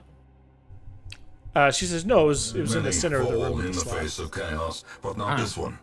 Not today. Thanks, Timmy. Okay. Oh, what? We love you. I am going to Cute. summon my demon dog. Mhm. A fury demon dog at 3rd level. Okay. Oh yeah, the dog. Yeah, I'm gonna Describe resummon. that to us. Because there's a new type of dog. Describe to us what this dog's The fury looks one is like and sounds like. Okay. Well, the fury is a massive, like, he's essentially like a German Shepherd, but huge. Like he stands, because he's a medium creature, medium size. So I'd say he's like, Many fall in the face of chaos, but not he's this one. bigger than like a Great Not Dane, today. Mm-hmm. but like built like a German Shepherd. Yeah. And just snarling and angry and has like fiery red eyes. Does he appear with one of those like ho? No, he doesn't make any Or is sense. it like a grrr because he's angry? Yeah, it's like a low rumble. Yeah. And you feel it. It's bassy. Yeah. Nice. And I'm going to send him across the water and see if anything happens. Mm-hmm. He struts, kind of half paddles, half jumps through the water as dogs do when it's up to their neck, and leaps, does multiple leaps to get up and out of the water as he's running through. He looks through and perhaps gets to that room, and sort of snarls maybe at the slard that he can detect in there, and then looks back at you. Maybe there's like a little tail wag. I'm gonna follow him. I'm gonna follow him across. I'm just gonna look at the djinn and be like, I guess we're gonna deal with this slod first. And I made my way across as well, in the exact same way that he did, with the jumping and skipping and everything. Shouldn't we get Raphael? Yeah, I'm like doing the Owen Wilson like whisper yelling to Yama, like, hey, like trying to see if he might know who this person is, like, without alerting the person. And then Yama does the same thing to Cillian, and he's like, I just It's like midway across the water, and he's like, All right. So I'm like looking past. I'm like, is that a demon dog? It's like yeah, to the myself. dog just follows me back. Timmy's just redeemed a dad joke, so I'm just gonna have to pull one of these up. All right. What do you call a mountaintop guarded by rogues? A sneak peek. Hope that was worth it, Timmy. That's a good one. It's definitely up there. Sorry, please continue. Yeah, I'm like, I don't know. I'm trying to wave it to these guys to see if they recognize maybe the clothing on this person in this room that I've sort of just cracked open. Yeah, I think as everyone else starts bustling over, though, you see her eyes. Yeah, because the dog would have just been like splashing in the around. face of Yeah. chaos, but not Coming this one. in. And Yama's like, you hear the clunk, clank, clank. To be in the fair, water. to be fair, the dog is actually a shadow spirit. That's fine. So it's So it's leaping ethereal. about, but not making big splashies. How much Yeah. spirit? How much dog though? Because dogs is dogs. It's You can take the just shadow out of the shape dog, a but you can't take the dog out of the shadow. You know what I mean? Yeah, Yeah, it's yeah, a shadow exactly, spirit, but it's just the shape of a dog. Yeah. Like, have you ever seen a dog that's chewing something and they chew faster when you notice? It's like, Yes. It's like, what the fuck are you eating? It's like, I told you no. Not faster.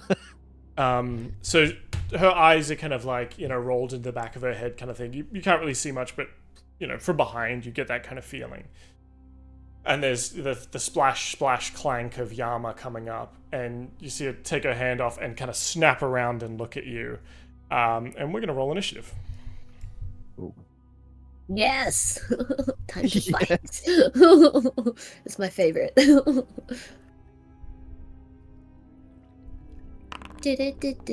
Oh, I rolled really well. Even with my... Same. Oh my god. Dan, Oh. you just rolled a lot of dice. I certainly did. My God. Timmy! So I'll put the Shadow Spirit on 7 as well. So in Foundry Nile, there's the chat messages in the top right. There's a little tab for chat messages. Next to that is some cross swords for combat encounters. Yep. So you can go there, Oh, wow. find yourself, and click the little dice next to your face, and it'll roll initiative Oh. for you. You can do it in Okay. D&D Beyond too. Oh, I thought I did. Did I not?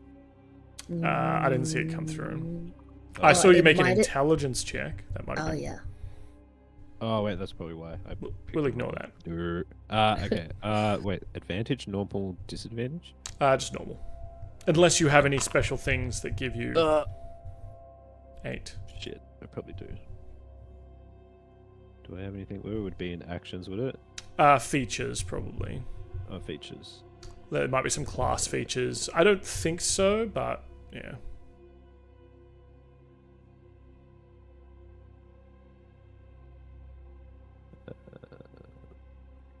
That's okay. We'll just go with that for now. Yeah. Time to die. Wave dancing. Yama. Whoa, I get to go first? Sure. They're not in the room. Yeah, so I only see that one person, right? Mhm. So I'm gonna move in because that's my style. Yep. Wait. So I'll say this- now that we're in this- combat, anywhere that's in water is difficult terrain. I think you definitely have enough speed here. Yeah. But just for future reference, any difficult terrain is double. It takes double the amount of movement to move through. Just so we're all aware. Okay. Cool. And I'm going to my katana already out. I'm just gonna go to slice Mhm. this person. So that's surely a definite hit. 24 definitely hits. She's wearing. It looks like she's wearing maybe some kind of light chain or scale mail under her cultish robes, but nothing you have any trouble getting through. The katana bites through that easily. And I'm gonna try and use my I'm gonna use my searing smite. Mhm. Let's do that with the sword. Oh, nice roll. Wait, isn't it 2d6? Oh, it has. Oh, okay. It came up properly on Foundry, so 9 damage on top of the 7. Okay. So did you do that at? I just used the charge of the sword. Okay, so it's 1d6 immediately, which is that 5. Okay, 5. Yeah. And then she will take an extra 4 fire damage every turn until she's able to kind of con save to get rid of it, or throws herself in the water or something like that. Okay, I'm gonna have to set that up properly on Foundry. It looks like. That's right. It shows up the 2 separate dice. I think that's fine. Okay, cool. And she'll take it at the start of her turn. So effectively, I can give her the damage now, because it's not like she can do anything between now and the start of her turn. Ha ha ha. And then I'm gonna swing again with sword. 18 hit. 18 hits. Awesome. That is 11 damage. Mm-hmm. That bloodies her. Ooh, okay. Nice. And I might bonus action. No, I'm good. I'll end my turn. She kind of looks at you as you burst in. She's looked at you and you know you see her taking a breath to yell intruders or something, but Yama pushes past the 2 of you to race into the room and starts just cutting her up. Nice.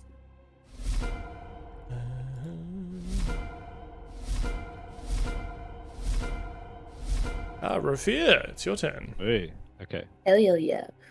As I'm watching the action unfold, I sort of like.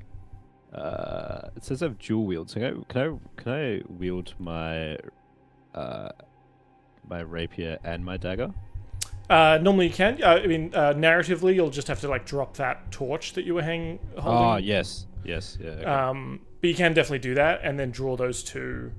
A rapier and a dagger. So that means as your action, you can take an attack with your rapier, and then as your bonus action, you can attack with the dagger in the offhand. Okay. All right. Yeah. I drop my torch into the water. Probably goes out. No. Dark vision. That's not a us problem. That's a you problem. Where should I move to? So I can kind of get around. Can I you can walk through allies without problem. Yep. Yeah. Okay. And then I will go for like a good sort of attacking poke with that rapier. Mm-hmm. So do I roll for the hit first, right? Yeah, roll to hit first. Yep. Stabby rip, stab. So a 13 to hit is not enough to hit, I'm afraid. Okay, alright. So that sort of like misses, does it? And then yeah, so despite being on fire, well, maybe because she's on fire, she's kind of flailing about a little bit, or because you've just stepped out of the water, you've got slippery feet, you've got your boots tied to your belt, you're a bit off balance, you just slip a little bit as you go in for the lunge, and it just doesn't quite connect. But as your bonus action, you can make a dagger attack if you wish. Right. As that failing arm sort of goes past, I'll go for the dagger attack on the right arm. Mm-hmm. Let's see what this goes. Oh, that's a crit. Oh, shit. Yes. Yeah, right. So now you should be able to roll damage, and because you're a rogue, you also get sneak attack if you have an ally also engaged with that target. It's me. Which means you normally, I think you would roll. Let's have a look here. Sneak attack. 20 million dice. Yeah, it's a fair bit. I don't know how much it is at level 10. But with a critical hit, you roll double the dice. So normally it'd be a d4 for a dagger. You're going to roll 2d4. If it's normally like 6d6 for sneak attack, it becomes 12d6. Shit. So if you could find on your class tab how much your sneak attack does. Or you might even be able to click roll damage in the... 5d6. Okay. That's what it says, yeah. So I'm going to need you to roll 10d6 and 2d4. How do I do that? Try. In the bottom left corner of D&D Beyond, there's Ah. a little dice icon, and you can pick how many of each you want, Okay. and then so roll which them one? all at once. So sorry, which one was that? So 10d6, those are your 6-sided dice. 10d6. Holy shit. So 10 of those, and 2 of the 4 d4 ones. So the little triangle-y ones. 10. Oh my god. So 10d6 and 2d4. Jesus.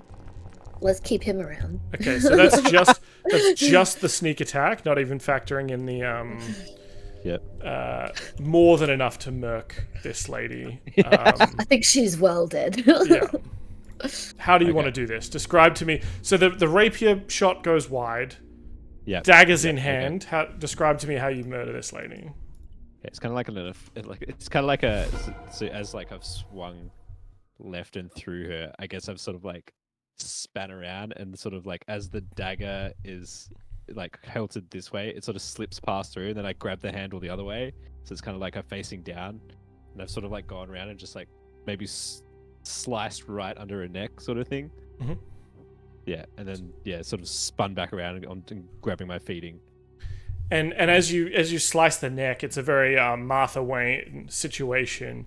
A small necklace of pearls breaks off as you slice her neck open onto the ground, and you know there's this sort of clattering of pearls, and she kind of clutching her throat, looking at all of you with kind of wide eyes, and you see her like breathlessly trying to call out for assistance, and then collapse to the floor. Got it.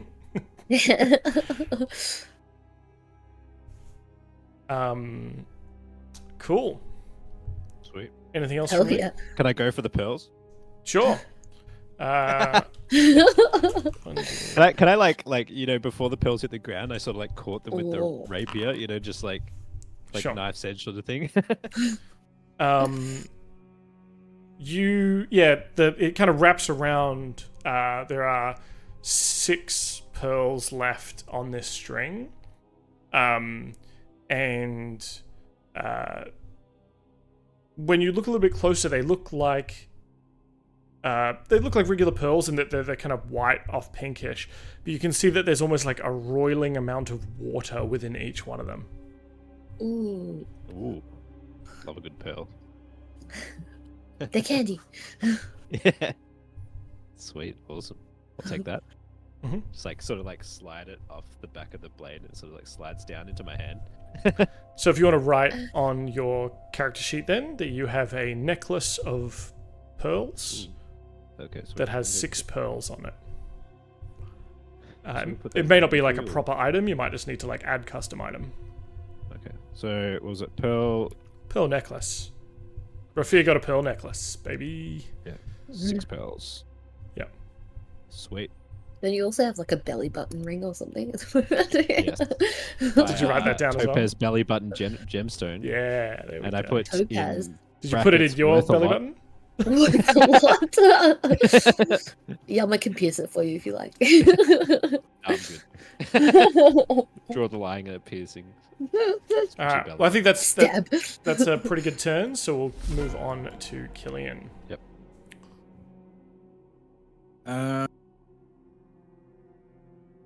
Do I hear anything coming from any other direction?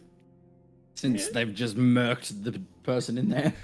You think it was pretty quiet in terms of she didn't have time to kind of yell out or anything like that. There wasn't, steel on steel. It was pretty, samurai sword and dagger to the throat.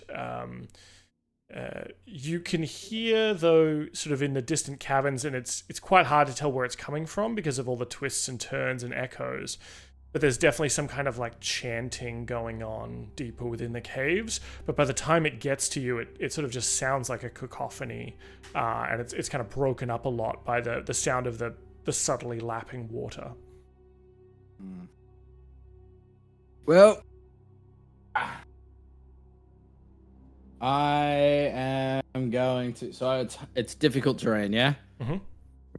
I'm gonna move both Cillian and the dog 15 feet in this direction, Sure. and that's it. You have obviously an action. You can dash if you wish to go faster, or obviously cast any kind of spells. As you get to this point again, though, you do feel that the consistency of the water here is a little strange. Very true. Okay. Well, It almost feels like something of water. sliming over your leg. I want to cast a firebolt into the water over here Okay. and see if it stirs anything up. We're here, like ahead of you. Yeah, in front of me. Sure. And I'll just roll for hit anyway.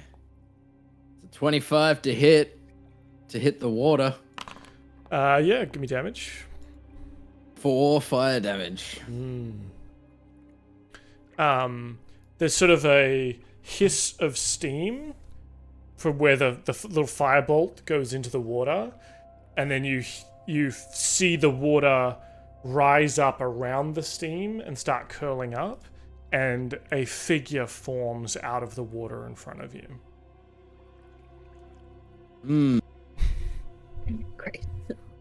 Well then, I want to see how much movement does my... roll. Oh wait, my dog can move up 5 more feet. It's got 40 feet of movement. There you go. And I'm going to use my dog is going to attack. And because it's fury, it gets multi-attack. What kind of damage does it do? Oh, yeah, I guess you'll tell me when it does damage, but... It does cold damage. Interesting. Yeah, but it's going to attack anyway. Oh, actually... Yeah, no, it's going to attack anyway. That's a nat 1. And then... a 10. 10, 8 and 10. 8 and 10 will not hit, I'm afraid. Okay. It's jumping up and biting at the foamy water as it's kind of forming up, like a dog at the beach trying to bite at the waves. A dog attacking a hose. Yeah. That's what he's doing. That was purely instinct. He didn't even mean to attack. He was just like, "Ooh, water's moving, get it." And yeah, then that's it. You just hear a bit more of the whole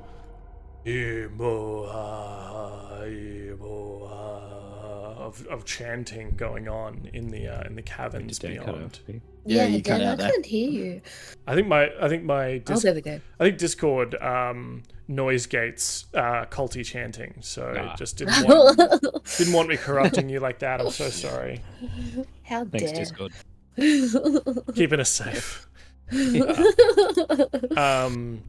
The djinn will kind of look over at you, Cillian, and then just like look at the water elemental, and then she'll just kind of like lie back on. Recline. She'll just kind of like recline above the water there, and just like she has the kind of look on her face like she'll just wait to see how this plays out unless asked to do something.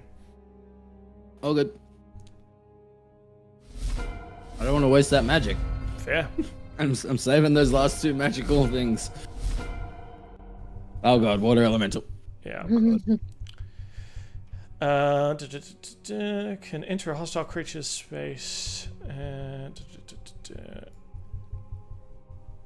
You see me moves. distracted. It's just Siri coming in and buying a power cord. Really trying to The water fend off elemental that like one. surges forward Yeah. through your dog, and I need the dog to make a DC 15 Strength saving throw, please. Ooh. 12. He's going to take 8 bludgeoning damage, and he is grappled. Yep.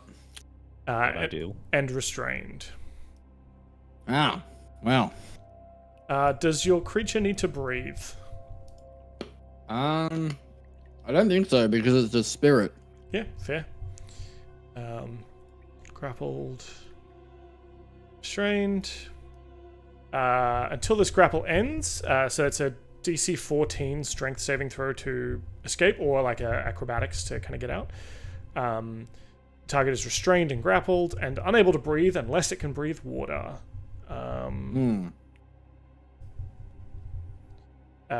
Start of each of the elementals' turns, each target grappled by it takes bludgeoning damage. Creature within 5. And you see the kind of whirlwind around your dog is getting wider. You think on the elemental's turn, if you're still standing there, it's going to try and pull you in to that kind of whirlwind as well. But it's Yama's turn. Yeesh, I don't have anything to do with water. Crap. Maybe I'll just 5, 10, 15. Ooh. Send your prayers to chat to save the dog. Yes, seriously. Cillian can die, but the dog has to survive. The dog's the most important party member. If Cillian dies, the dog dies too. Hey, I'm new. Yeah, nobody cares about you yet, so we'll take all the shit from your pockets. Take that pearl My pockets are necklace. already quite filled.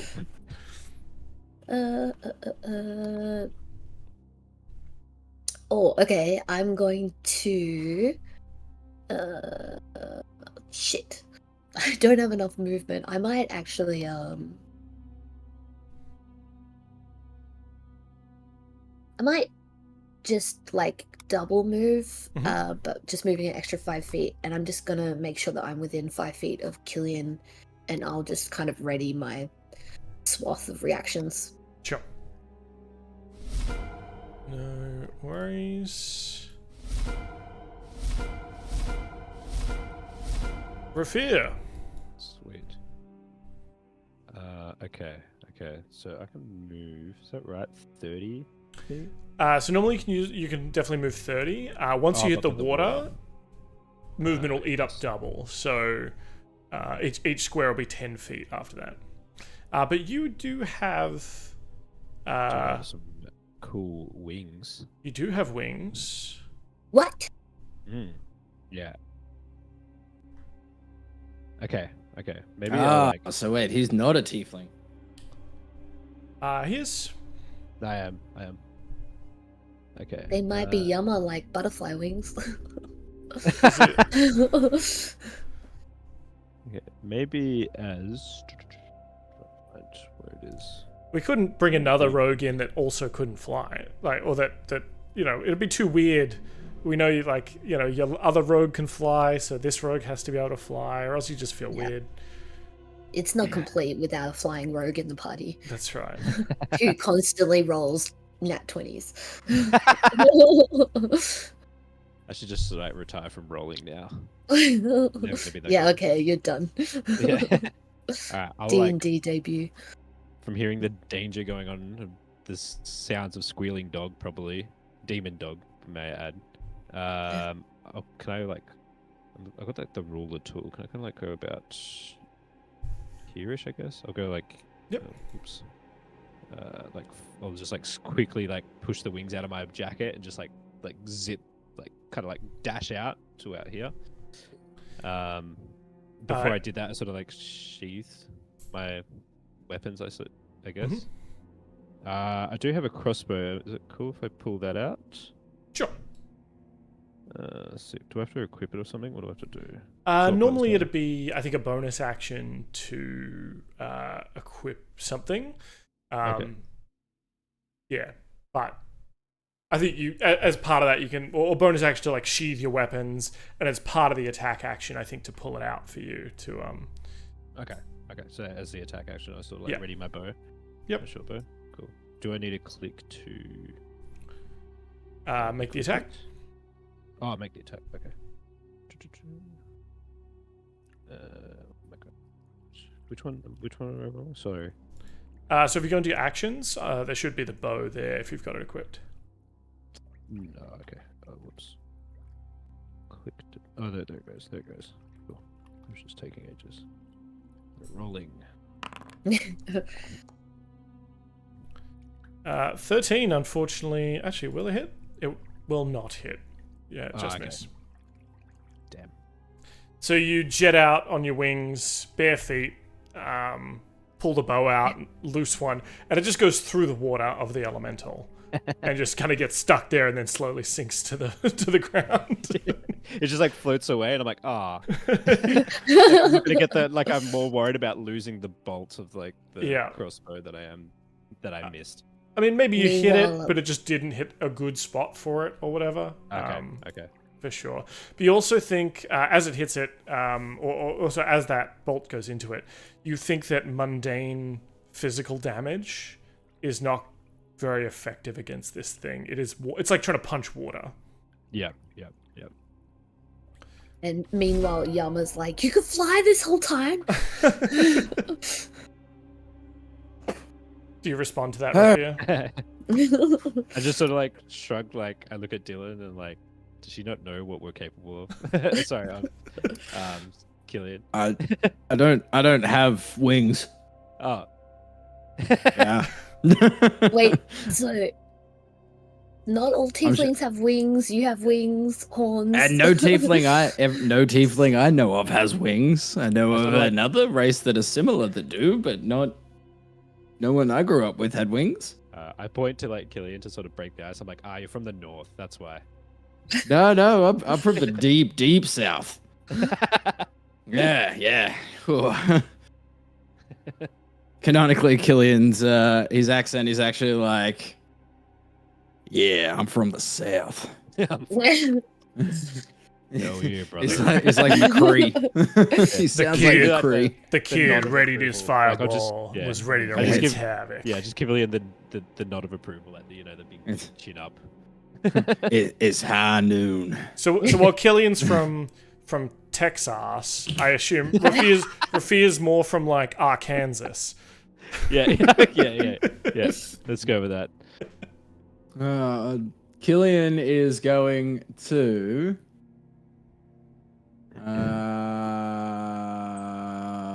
Wait. Do I have any touch spells? Oh God. Okay.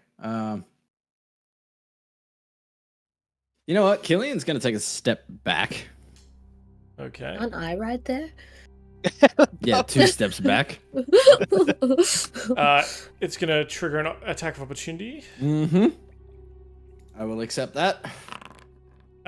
It hits.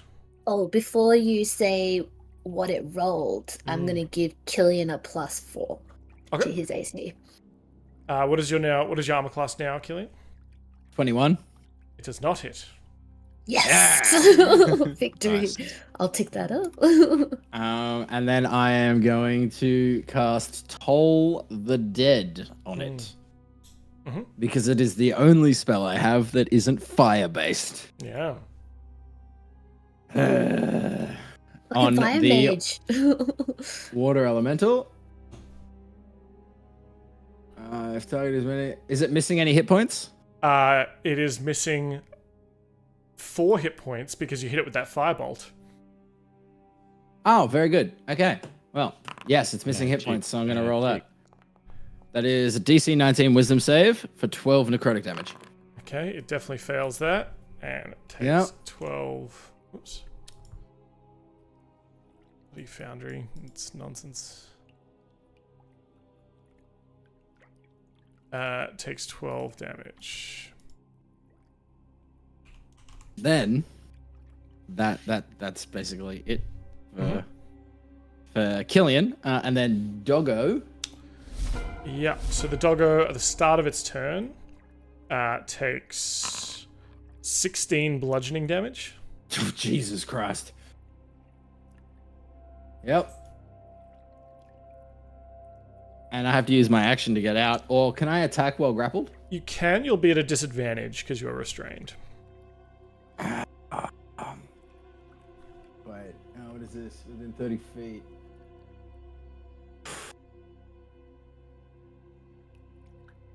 Oh, that's... Everyone in the room. This is another fireball. All your allies. No. I was going to use my dreadful scream and scare it away, but... Anyone need I'm armor? I'm immune. You would be immune. Actually, Raphir is also within 10 feet of me, so he would also be immune, and you would know that. Oh, and the Jinn would be immune because it's within 10 feet of you. And it's technically a friend at the Assuming that moment. Yama considers the Jinn a friend. I think I know don't- that it's on side. Yeah. All right, cool. We're going to go with that. I'm using Dreadful Scream. Wisdom 17 to scare anything within 30 feet that is not an ally of Yama. Okay, let me just check its immunities. I think we got so lucky with the placing there.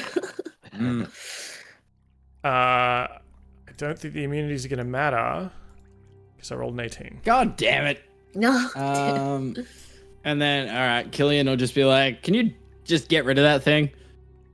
To the Jinn. Okay. Yeah. She'll nod. And then Thank you. I guess it's her turn. How many wishes did she get? Was that a wish? Yeah. Sounded like a demand to me. Demand, wish, like what are we weighing up here? Like that might just be like a, hey, you're like in the area. Yeah, know, you may as not like- well. It's not like clean my gutters for my home. Like She reaches forward and touches the water elemental. It has to make a saving throw. oh. Does it save again? No. She touches it, and sort of a portal around it opens. You can see on the other side of the portal is just a plane of water. Wait, actually, she can shift it anywhere, can't she? Yeah. So a portal opens up to a sea of fire, and she just touches this creature, and you see it just fall backwards into the portal, turning into steam as soon as it crosses like the threshold of the portal. You can feel the heat of this place. It is a world built of magma and fire, and then the portal closes, and the water elemental is gone. Nice. And she holds up and lowers two fingers Yeah. at you, Kelly. Yeah. I know. And then I wish for that not to happen. I wish for 3 more wishes. Infinite wish glitch. I wish to double world hunger. Double that's it, give it to the next person. That's something Sorn would have done. And then I guess that's it. Cool. I'm going to pull us out of combat here because you have no immediate threats after that. You solved my water elemental puzzle. Thank you. Yeah. The Thanks, room Dan, is for still solving it filling for us. with water, right? Right. I feel like it's pulling away, like all the way over here somewhere. What is? The water, like pulling away down through the tunnel. Mm-hmm. I'm gonna be like, I feel like we should probably go deal with this scarred thing, and replenish our magics, and then continue on. But before we do that, Cillian's gonna go rummage through this room. I had the same idea.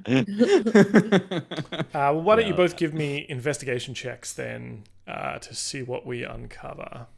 Can do. 27. And me. Yeah, Cillian's a very investigative. We'll call him an investigative journalist who just likes to steal shit. Yeah.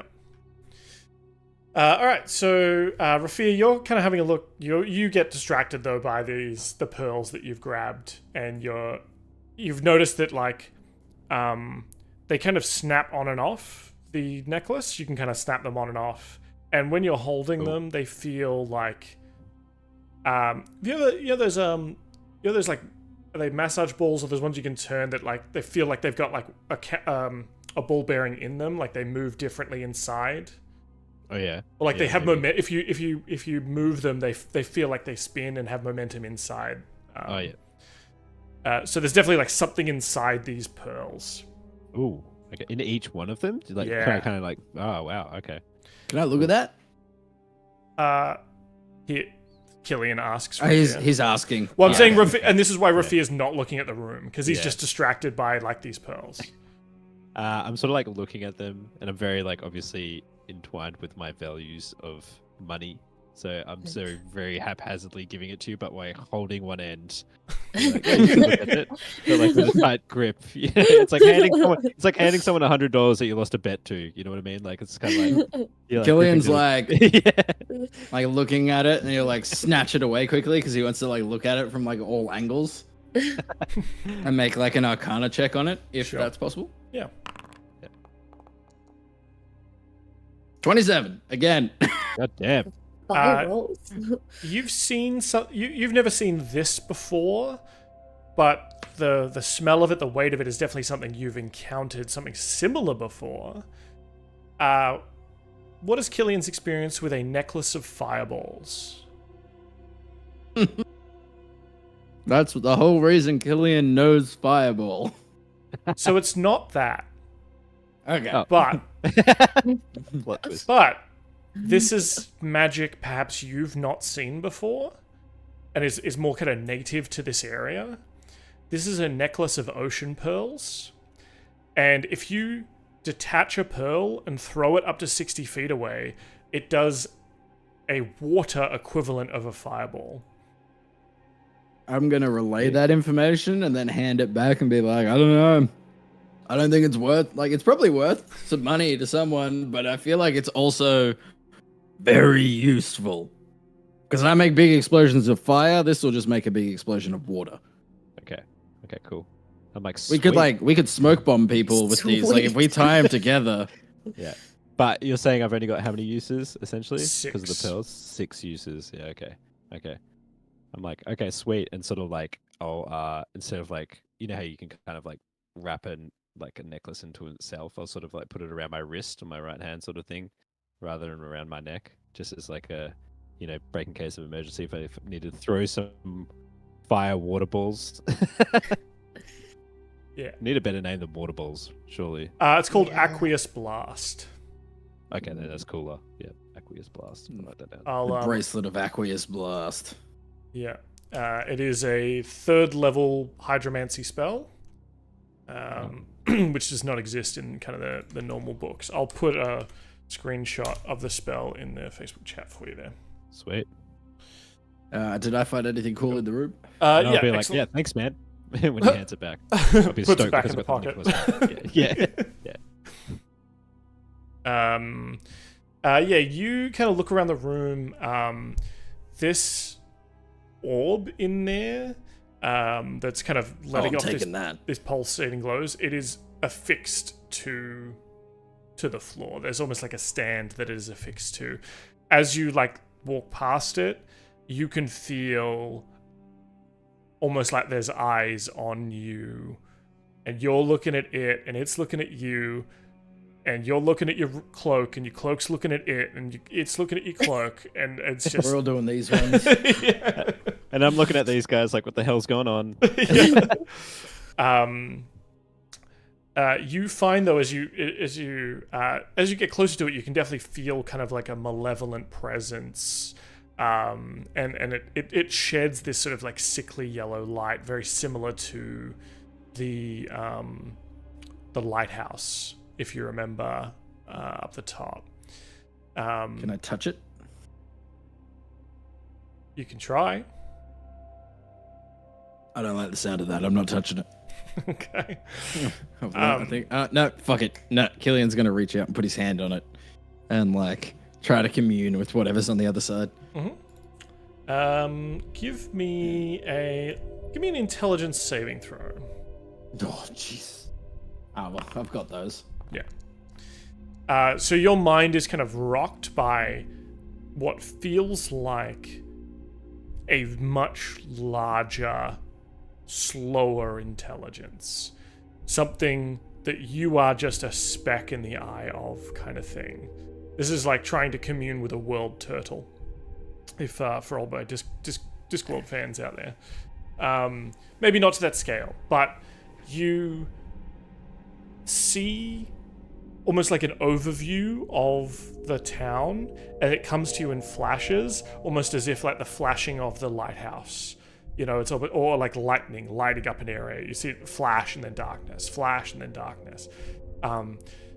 You almost see like a time lapse of the town before it was, many years ago.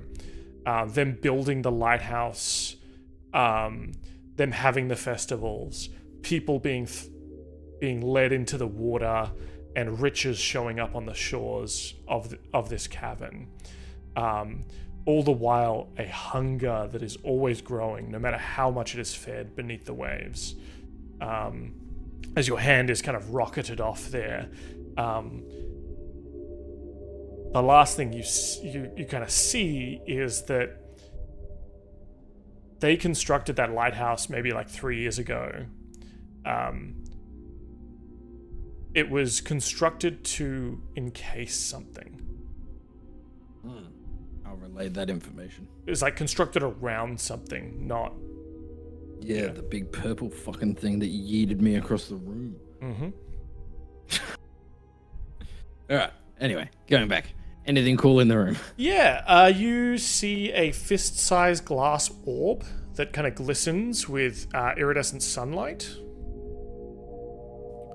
And you also find a bag of a small sack made of fish skin that appears to have a bunch of teeth in it, like lots of fish teeth. Delicious. All right, can I please have those in notes, and I will add them to my notes because I'm just going to take them. Yeah. Because the first one you kind of cut out in the middle of it, so I'm like, I'm just going to take it anyway. Yeah. It could be cursed. Who knows? Who knows? I'm just gonna put it in. I'll put it in Discord. In the pirates.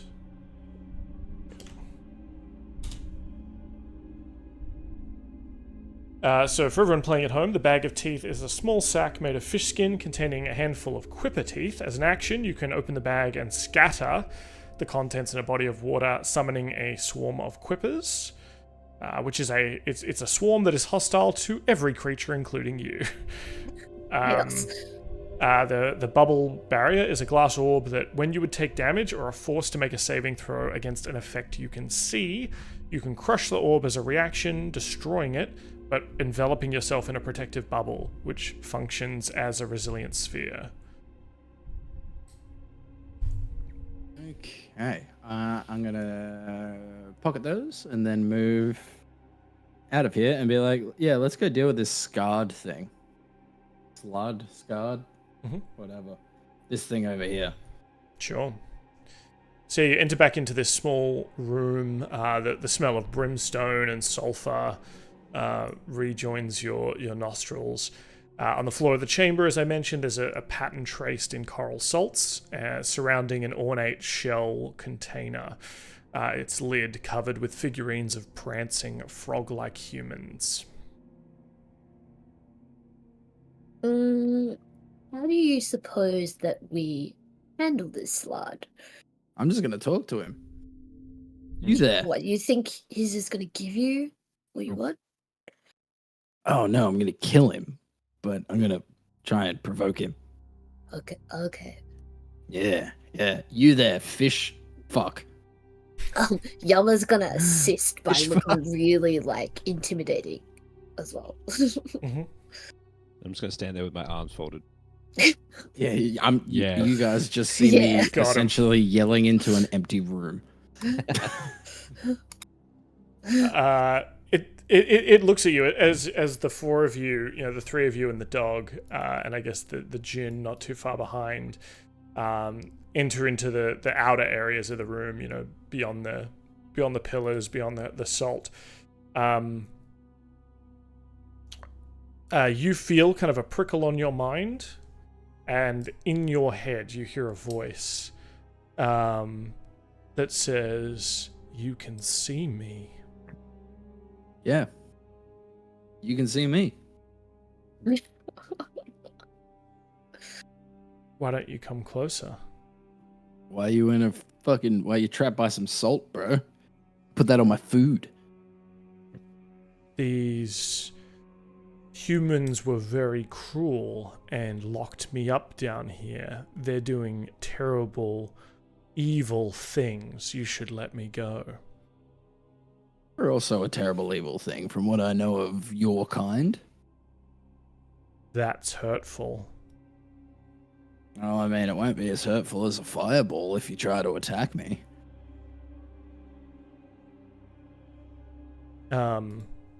You're barely standing. I don't think you have any magic left in you.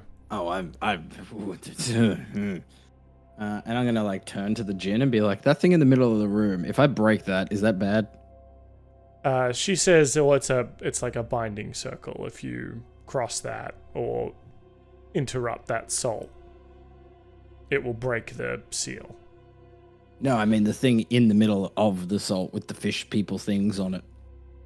Oh, if you, I don't know. It looks like a container.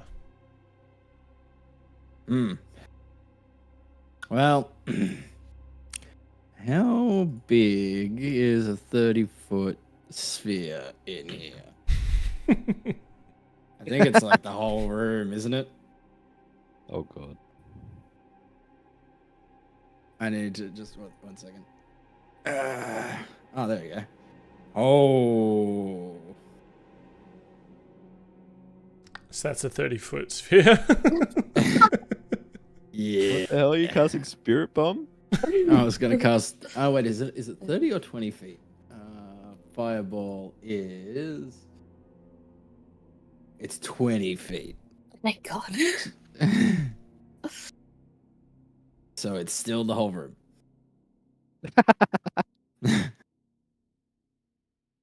Yeah. Well, I'm gonna cast it off to the other side of the room. Sure. 1 second. Let me just place What is the this. structural integrity of this room? Yeah. We're about to Level find out. Engineering. We're definitely about to find out. I am going to just look at everyone and say, probably take a step back.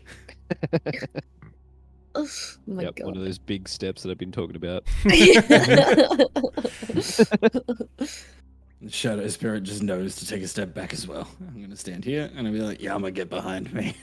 I'm going to go ahead and just roll initiative if everyone wants to roll initiative again, just so we're, just in case. Just in case. Just in case it survives. Well, the fire's probably gonna freaking scatter the salt too, you monster. Yeah, but it's also going to do. Wait, what are we doing? Are we doing it at 5th level? I think we are. It's 10d6 damage. It'd be like fish and chips. Yeah. Cooking Where are this the room. potatoes? I'm also I'm just gonna look at everyone and just be like, just so you know, this is probably going to stir everything in this cabin. Everyone's gonna know. I think actually maybe like Yama might step in front of Cillian. Yeah. I mean, wait, I'll take a To step stop him, or back just to be between here. him and the thing? Just to be between him and the danger that's Cool. definitely gonna come lunging at us when Sure. the salt's just- gone.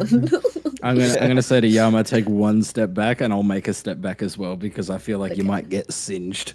Okay. We don't need a roast Yama. And then I'm gonna Might cast. smell good. Oh, I'm gonna save my 5th level spell slot. I think Cool. I'm gonna cast it at 4th level. All right. Does it have to make a dex save? Yeah, dexterity 19. Jesus. Oh, lots of ones and twos, Ba, ba, man. ba, ba. Oh, shit. Holy shit. But it's still going to take some damage. You see At 14. through the ethereal plane, your little ball of light fly in. It kind of ripples a little bit as it crosses the threshold of that magic circle, but still continues and explodes out, rocking the entire room in fire. The heat wave kind of blasts you back, and you see the Slard is going to have to make a con saving throw to maintain its invisibility, and it succeeds. So no one else sees the slard that's in the center of the room. Maybe it's like outlined for a moment in the fireball, like almost like something underwater. What you do all see, though, is that the salt that's surrounding this thing in the room just gets blown in every direction outwards. And so we are in initiative. That was Cillian's turn. Oh, shh. I'm going to say that we're going to go around here. And, Yama, what would you like to do? Yama can't see shit. I have one first level spell slot left. Maybe I might actually, I might just hold my action. Delay until something happens. Okay. Alright, does the Shadow Spirit do anything?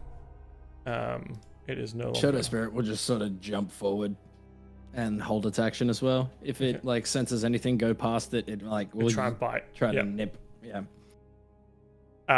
The Djinn is going to kind of look around the corner and then take a step back. Wise. The all-powerful Djinn's just like, Okay.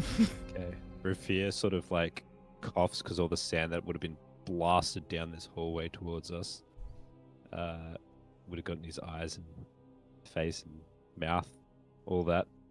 His clothes. Yeah, no, not the clothes. Dry cleaning's the one luxury I can afford. Okay. Can I see? You know its general location, I think, by like, you know, it's kind of outlined perhaps, but you can't see the thing. So any attacks against it will be at disadvantage. Okay. Though AoE things like a Pearl of Aqueous Blast. Yeah. I guess I rip off one of my pearls and sort of.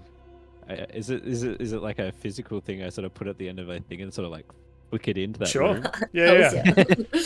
Yeah. Okay, I'll move up next to Yama and I'm sort of like, watch this. What am I rolling for? I'll get rid of them. So it's gonna roll. You need to roll the damage. I think I sent you in the screenshot. Oh, sorry. Yes. I think it said 1 million. Yeah, I think that's right. Without reading. 4d8s, is that right? That looks about right. Yeah, 48. And does it have to make push 20 feet? Does it make a con save? Or a because I think it's not a dex save. Like, it's not the same as Fireball. It's a little bit different. I don't know. Where does it say that? Am I stupid? I can't see. Each creature must make a strength saving throw. Ooh.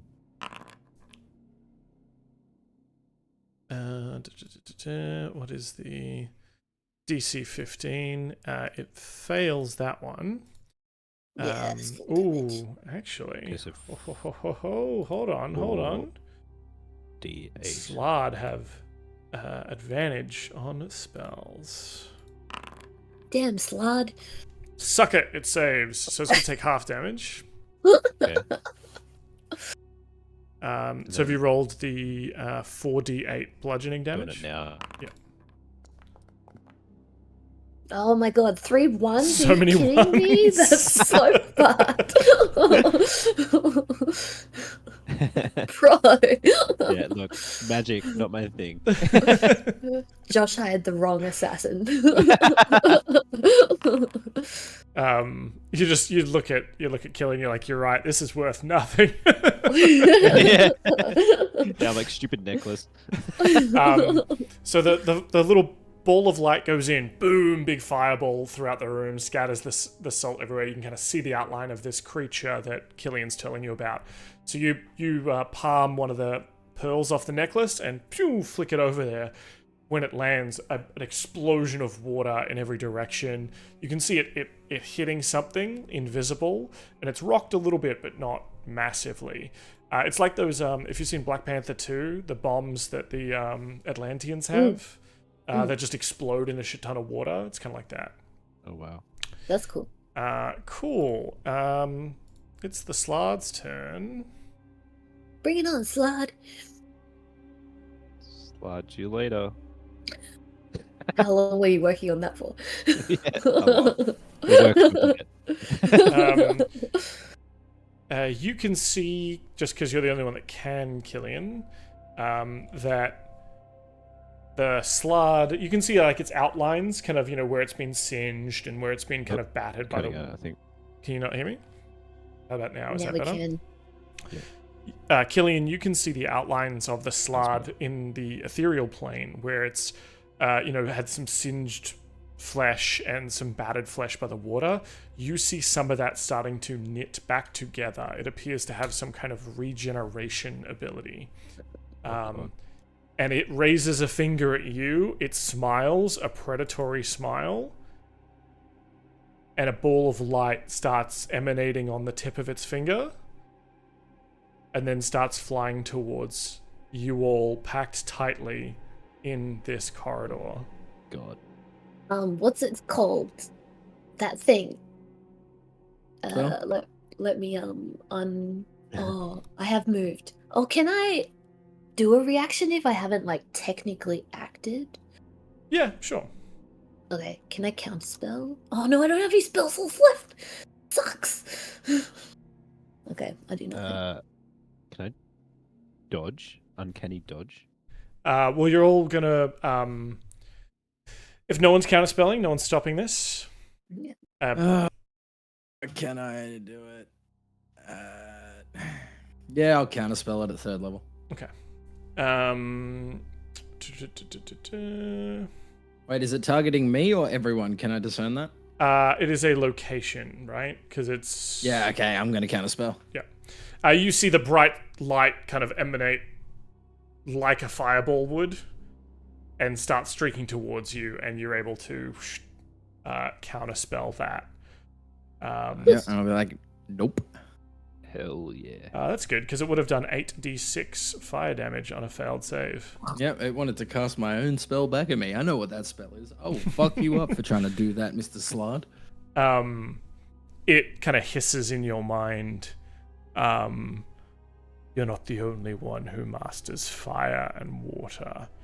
And then it kind of hunches down and starts kind of like... it's going to kind of get behind cover a little bit behind this shell. Could I act Sure. now? Could I cast using my golden samurai helm of telepathy? Whoa. Could I cast detect thoughts You certainly and can. use it to locate it? Yeah. So it's a wisdom 13 saving throw, and maybe I'm just like probing because I know it's just tried to attack. Maybe I saw the little prick of light, and maybe I'm gonna Yeah, so when you cast this spell as your action during the duration, you can search for thoughts within 30 feet of you. You kind of ping out with the helmet. But it says that I can see. No, later on it says you can use this spell to detect the presence of thinking creatures you can't see. Awesome. So, yeah, you ping out with it, and you know where... once you detect the presence of a creature, you can read its thoughts for the rest of the duration as described above, even if you can't see it, but it still must be in range. So you can't see it, but you know exactly where it is, I would say, and you can tell what it's thinking for 1 minute. Okay. Yeah, so I'd say you know exactly like what location it's in. I'll show you there. Yeah. So you and Cillian both know its exact location. Yeah. Fighting it will still be at disadvantage for Yama. Yeah. But you know cool. what square to start in, right? You know where to start. Yeah, so for the rest of my turn, oops, sorry, I can't move. I'm gonna move right up in front of it and like just on that diagonal, yeah, exactly. So I'm like blocking the rest of the party. Mm-hmm.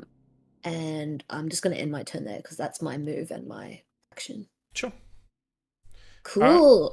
So that was Yeah, your helmet. held action to do that because you're kind of Nice. waiting to do that. Mhm. So we'll go Cool. Cillian and then Yama again. Cool. Cool, cool, Holy cool. shit, that's cool. Yeah, I love that helmet. Just fucking minded him. Put him in the mind. Pew pew. I Eyeball this. Yeah. Slard. well, now Yeah, I'm maybe definitely not going to cast Yama walks another up and he's fireball. like, "Hey, do it again." I was about to. Doesn't matter. So Instead of fireball, We're gonna pass fireball. I'm going to cast immolation. that seems like the same. No, it's a single target. It's a single target. That It sounds doesn't like affect fire to me. Yeah, I'm onto you. Yeah. you. I'm going Minus to the ball cast immolation at 5th level Mhm. on the slard. Oh Jesus! 37 or 24 damage, but dexterity 19, and then 13 damage every turn after until it puts its fire out. Mhm. Good. It fails. Even with advantage, it only rolls a 15 on the dexterity saving throw. So that's 24, and it now emits bright light for 30 feet as well. Mm-hmm. Cool. Oh, nice. I'm going to say that this negates the invisibility because it is now emitting light surrounding it. It's on fire. You can see its outline now from this fire. Awesome. So that's 24. You notice, though, Cillian, as it's on fire and its skin is burning away, it seems to be magically resistant. So it still takes damage, but perhaps not as much as you would have hoped. Okay, well, maybe we don't use fire on it anymore, guys. But it'll take, 13 at the start of each of its turns? Mm-hmm. Cool. Just remind me of that if you can. I'll forget. That's a lot. Dog turn? And Do you want to do dog turn? Doggo is going to run over to him. You want to be on that demon time. Yep, Doggo is going to run over. Mm-hmm. We're going to move him up. He's going to target him. And then he's going to... First attack. 18 for 14 cold damage. 18 will just hit, and 14 cold damage. So same thing again. You think well, let me just double check. Yes, he also seems to be resistant to cold. And then 10 for 10, but 10 will not hit. 10 will not hit. And then the dog's just gonna like I like to think for the second attack he goes to nip at him and misses. Yeah. Yeah, the slide just lifts its little froggy leg up. Yeah, and Cillian will yell out, I think it's resistant to magical damage, guys. So wail on it with swords. Nice. Can do. And for the end of Cillian's turn as well, I just wanted to take a step behind. Yeah. There we go. You're just hiding behind Raffia. Get the new guy. I'm a squishy boy, Body block. right? Body block. I'm a squishy boy. Yama. Yeah, You can see Yama's this thing is- because it is on fire. Awesome. So Yama's just gonna wail at it with the sword. It's a great recommendation. 25 to hit. I highly recommend it. Look at that. 10 damage. Second attack. That's a natty 4. Ooh. I don't think that's gonna hit. And then what else can I do? Bonus action.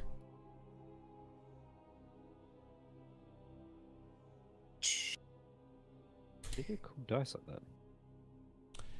You can go into the settings for Dice So Nice in Foundry. Oh.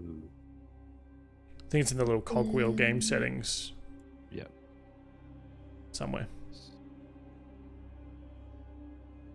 I might cast Compel Jewel on the slug thing. Yeah. Oh no, it's also concentration. I'm concentrating on the helmet. I just want to keep that up. Okay, sure. Yeah.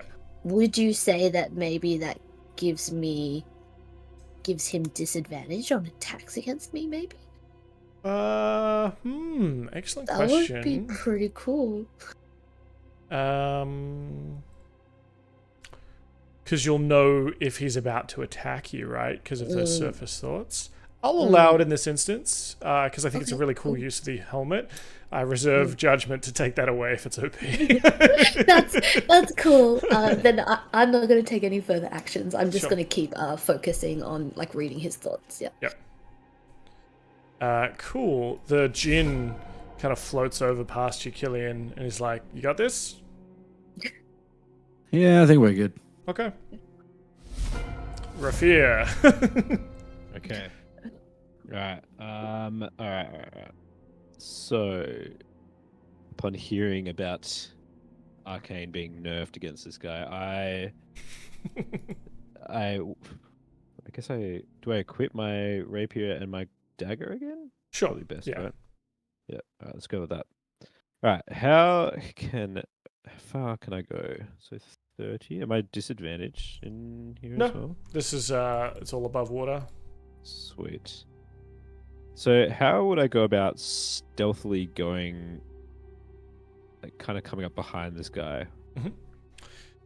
So you can use if you're kind of slightly obscured, you can use your bonus action to hide, which is essentially making a stealth check. If you beat his passive perception, you are hidden from him, and then therefore would have advantage on your next attack, effectively. So if you were to duck behind these pillars, I'm gonna sort of like, and like kind of do a duck and roll or something like that. As your bonus action, so you would get, as your action, you could attack, you would have advantage, assuming you've beaten his perception. I think you have an ability, if you move less distance, you get advantage on the stealth check, but it looks like you're going to need your full movement to kind of get there this turn. Yeah. Just wondering if cutting action, you can take a bonus action on each returns to take a dash, disengage, or hide action. Yeah, so that'd be the hide action as you go behind one of the pillars, and then you're kind of waiting for it to be distracted, and then you'll be ducking around the rest of it to get behind it. So can I kind of like come up like this, and then like kind of hide action behind this pillar? Sure. Yeah. And then so then we're rolling for. So you're gonna make a stealth check. Stealth check. Yep. Tell you now, you need to beat a 17. Oh, just. So you wait. You're sort of waiting behind the pillar until you see that the slard's focus is on Yama and the dog, and you're able to slip out from behind that pillar and kind of continue your quiet walk through the room, or quiet run through the room. If you would like to use your action to attack this turn, you can, or you can attack with your bow from hiding if you prefer. But I'm gonna go up, give him the old razzle dazzle with 2 daggers. So I'm just gonna go.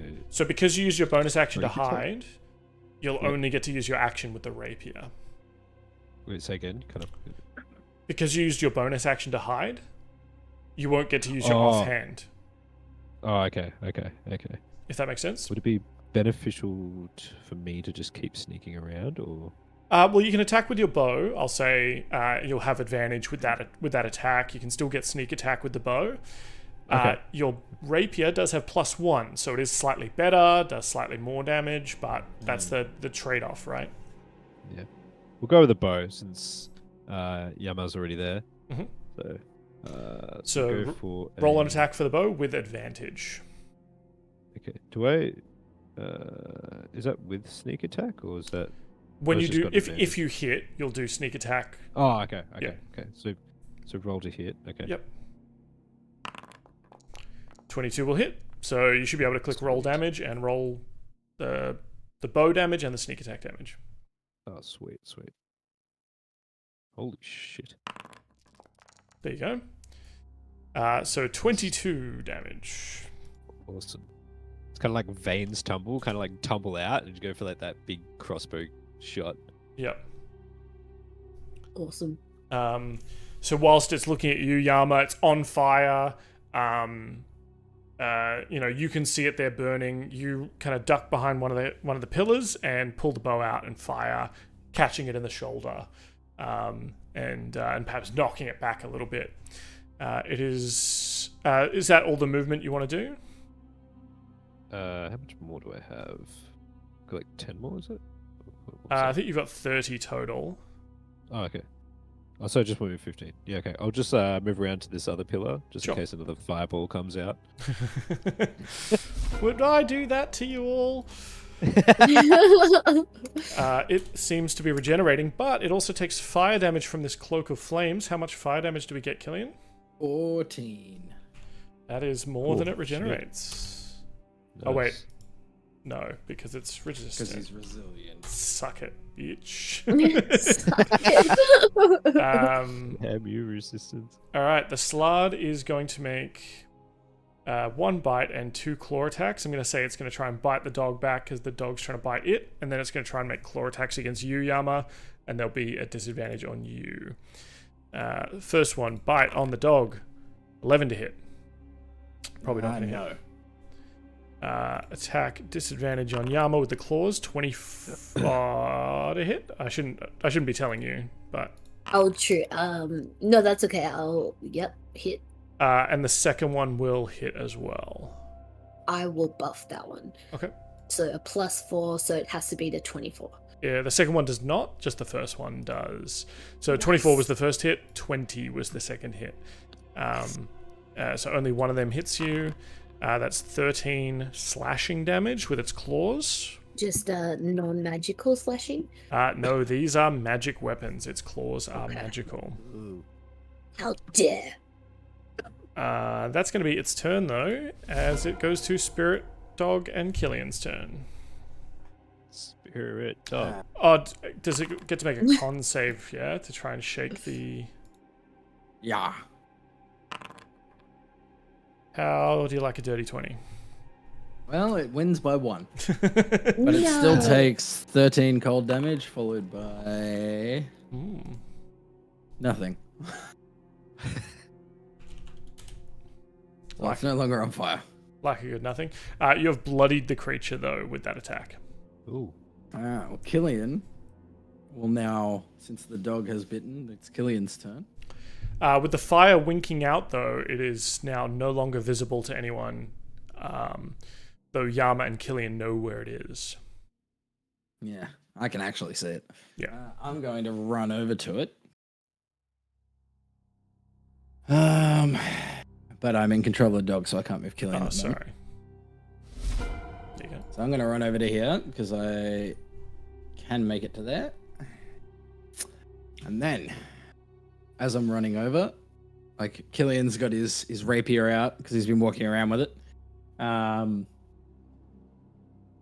He's going to pull out his dagger while he's running too, because he's got a little dagger on his belt. Mm-hmm. And I have multi-weapon fighting. So I'm going to use my action to attack with the rapier. Why does that sound better than dual wielding? That is a fucking nat 1. It doesn't anymore, right? Now? It doesn't sound better anymore. It's not that cool. Stick to magic boy. Yeah, stay in your lane. I think I might. Fireballs only from now on. But I can still use my bonus action to attack with my dagger. Sure. 11 just got hit.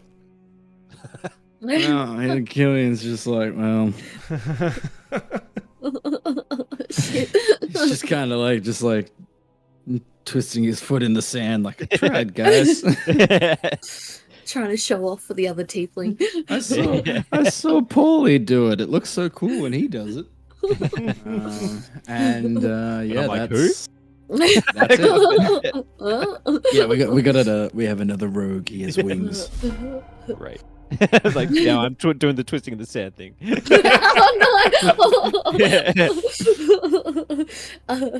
And Yama's like, don't worry, he doesn't have any cool beads. Oh, wait.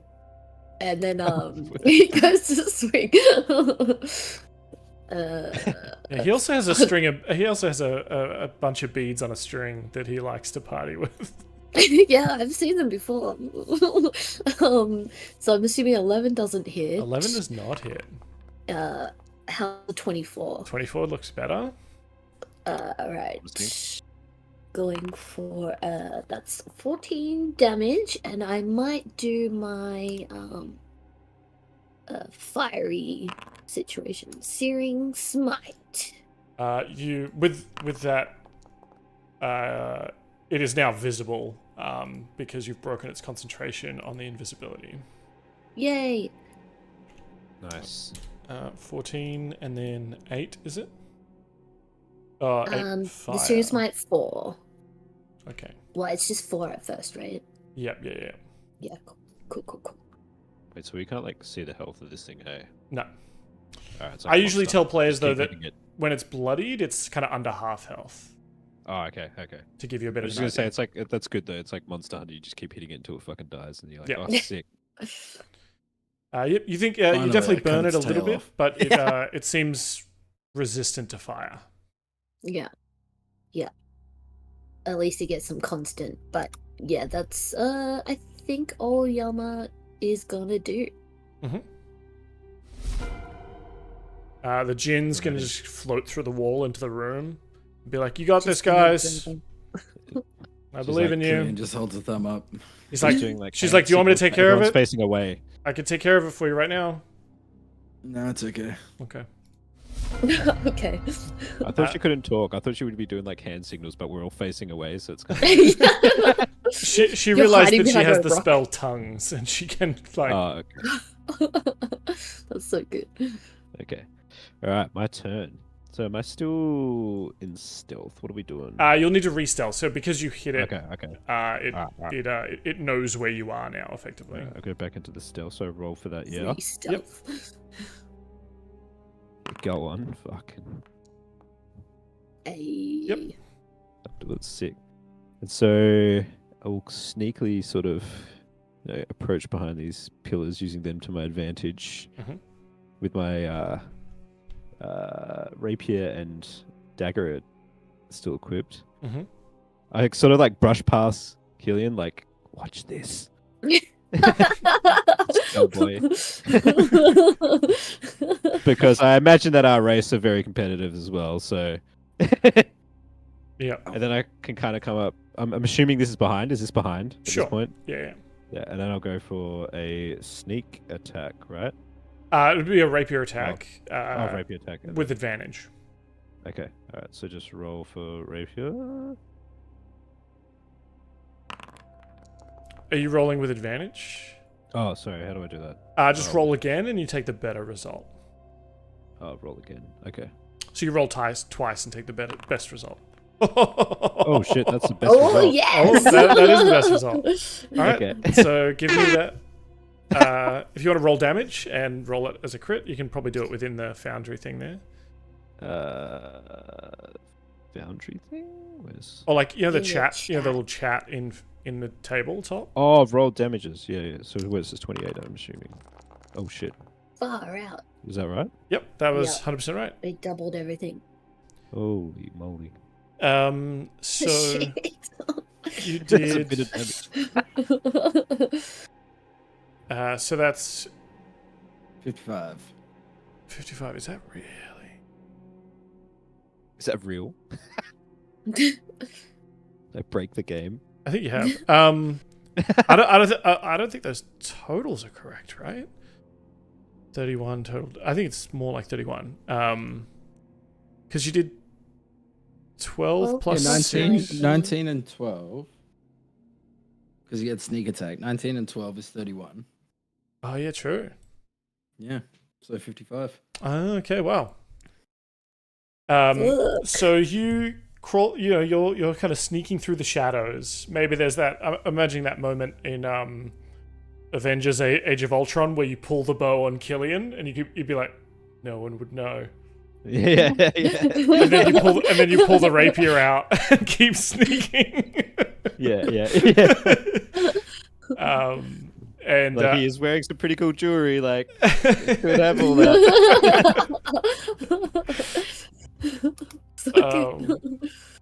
mean, they don't really know me.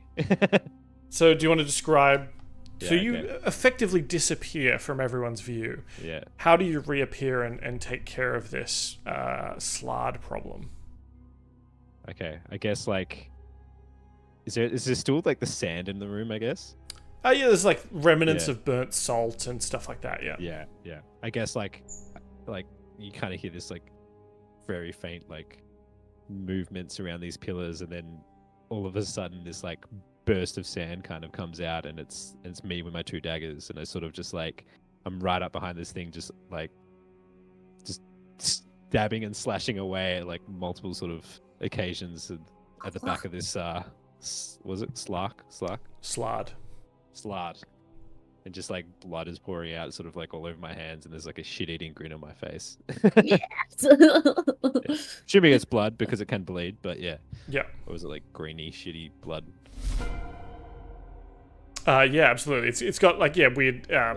It's almost like that oil slick kind of sheen to its yeah, blood. yeah. Yeah. Yep. Sick. And then sort of like after that, I'll just like sort of like with my daggers like just violently like shake off the blood down and then like sheath them away. Mm-hmm. Oh, that was awesome. That's what I was trying to do.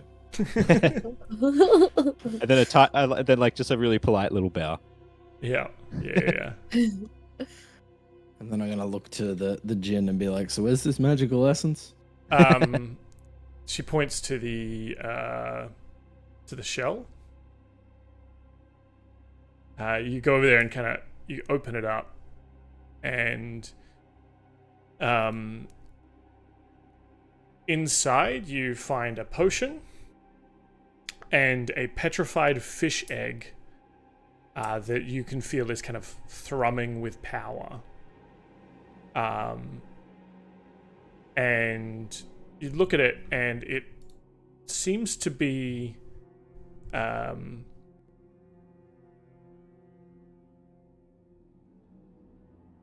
like a...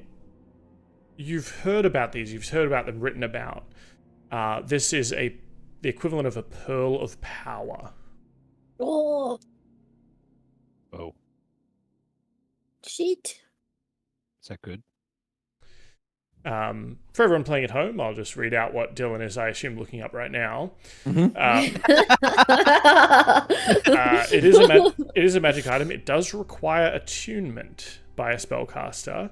While this pearl is on your person, you can use an action to speak its command word and regain 1 expended spell slot. If the slot was of 4th level or higher, the new slot is 3rd level. Once you have used the pearl, you can't use it again until the next dawn. So it's like a free level 3 spell slot once per day. Mm-hmm. Sweet. That's dope. The downside is it takes up an attunement slot, which may also have other valuable things in it. So, Which we all have no and the free potion, slots. give me an Arcana check. This looks to be like a potion of supreme healing. Of what? Potion of supreme healing. Supreme healing. Got the Supreme logo all over it. Yeah, that's what it is. It's just worth more. It's like the labels like just slowly like coming off and down. Yeah. Like it does the same, but it's just a higher resale value. Yeah. I mean, I prefer the meat lovers healing potion, but some people order the supreme healing potion. Oh my god. So I've added those to my inventory, and now I'm With gonna make. olives. So a potion of have a supreme look at- healing is 10d4 plus 20 hit points when you drink it. That is insane. Yama holds out his hand. I'm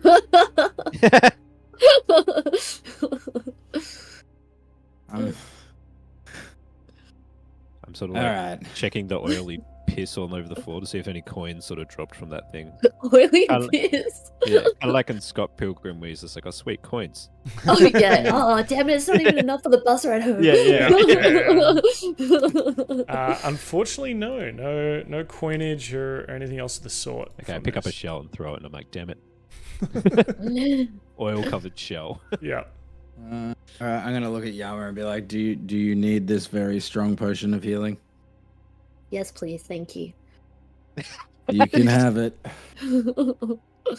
Thank you. My arms are just out. Like what? What? I got No, nothing your out of this. arms are on the floor. You got a fish egg. You got a potion. I got nothing. I spent a pearl for this shit. I'm 2 gonna hours opening this door. And an arrow. Yeah. I want to investigate this weird wall that I walked past before as well. Yeah, you investigate the wall. Rafia, you remember looking at that and seeing like a bit of a shimmer that the wall was illusory, and you see Cillian kind of walk up and place his hand and it goes through it. As you get closer to it, Cillian, you can definitely see that it's an illusory wall. I'm gonna go through it. Oh. And is that a chest? That is a chest. Can I please check it for traps? Give me an investigation check. Magic. Oh, okay. Yeah, that works. Nope. That's an 11. It's probably fine. Yeah, look, I'm just gonna cast. Wait, I'm gonna kick it. You could ask for a second opinion. Yeah, I'm gonna ask for a second opinion. Do you need some help? Yeah. I mean, you're pretty sure it's fine. Yeah, but Rafia, I think it's fine. Can you double check, please? Sure, man. I got a really bad habit of getting sent flying out of rooms from trapped things. That's true. He's done that a lot. Investigation check. Yeah, as much as I'm really cool, I'm also mildly worried about hiding it by turning it away a little bit while the sweat sort of beads down as I press it.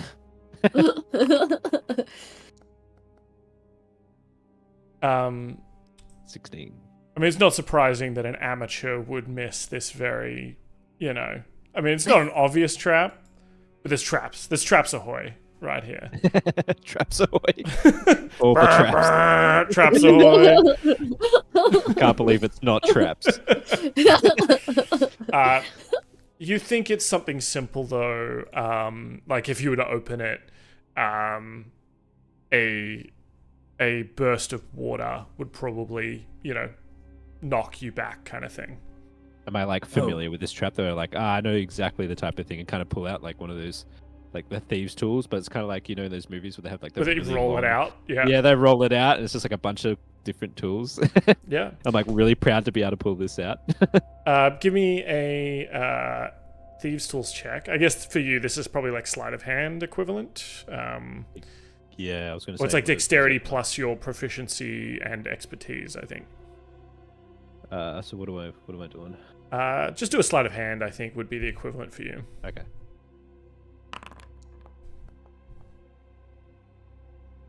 $25. Yeah, so you're able to find like the inside that there's like a mechanism that's pumping water up from underneath, storing it under pressure, so that when it's opened, you'll get sprayed across the room. But you find the right little lockpick. You've got the right tool for the job. Is it, when Rafia works, is it delicate or is it very much just like bang, bang, bang? No, it's very delicate. It's very like it's very delicate.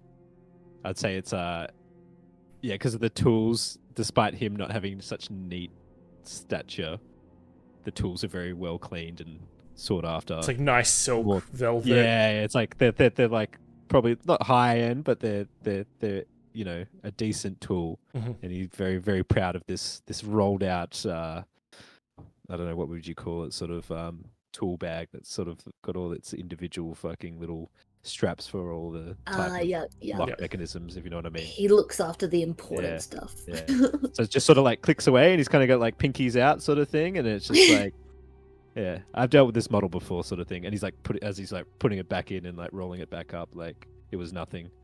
Yeah, excellent. You're able to pop it open and gesture brilliantly to Cillian that to have a look in. You see, Cillian, a number of things in this chest. One of them looks like a healing potion, but it's like frosted over. You also see a colorful bit of coral, like a coral bud. And there's like a silver pendant that's got a large sapphire flanked by mermaids. Cool. I'm going to inspect all of these if allowed. Sure. Give me one Arcana check for all of them. One real good one. Like a good one, though. That was pretty good. That was pretty good. So the potion is a potion of icy veins. When you drink this potion, you gain the effect of Armor of Agathis for 1 hour. And it will kind of refresh on your turn. It's a pale blue fluid that sparkles with iridescent ice crystals. Armor of Agathis gives you 5 temporary hit points, typically just for the duration. This refreshes it at the start of every turn, so you kind of get like a 5 health point shield above your current health. Whenever anyone hits you, they take 5 cold damage. Cool. Whilst you have those temp hit points. The coral is a prismatic polyp. You can use your action to throw this colorful coral bud at a point within 60 feet of you, which shatters on impact and is destroyed. Each creature within 5 feet of the point must take a dex saving throw or 2d4 piercing damage. Colorful entangling coral then spreads along every surface in a 15-foot radius, becoming difficult terrain. And if you move around in that area, you take an additional 1d4 damage for every 5 feet traveled. So it creates like a coral floor that cuts up surface feats. That's cool. The Mermaid Sapphire requires attunement. This silver pendant bears a large sapphire flanked by mermaids. While you are attuned to it, you gain the following benefits. You can breathe water and have a swim speed of 60 feet. When you leap out of water that is at least 10 feet deep, you can jump up to 20 feet. You have blind sight to a range of 60 feet while you're underwater and aren't deafened. And if you move at least 30 feet in a straight line on your turn whilst you're underwater, attacks against you are made at disadvantage until the start of your next turn. I'll send all these through in That is insane. Discord. Shit. That's awesome.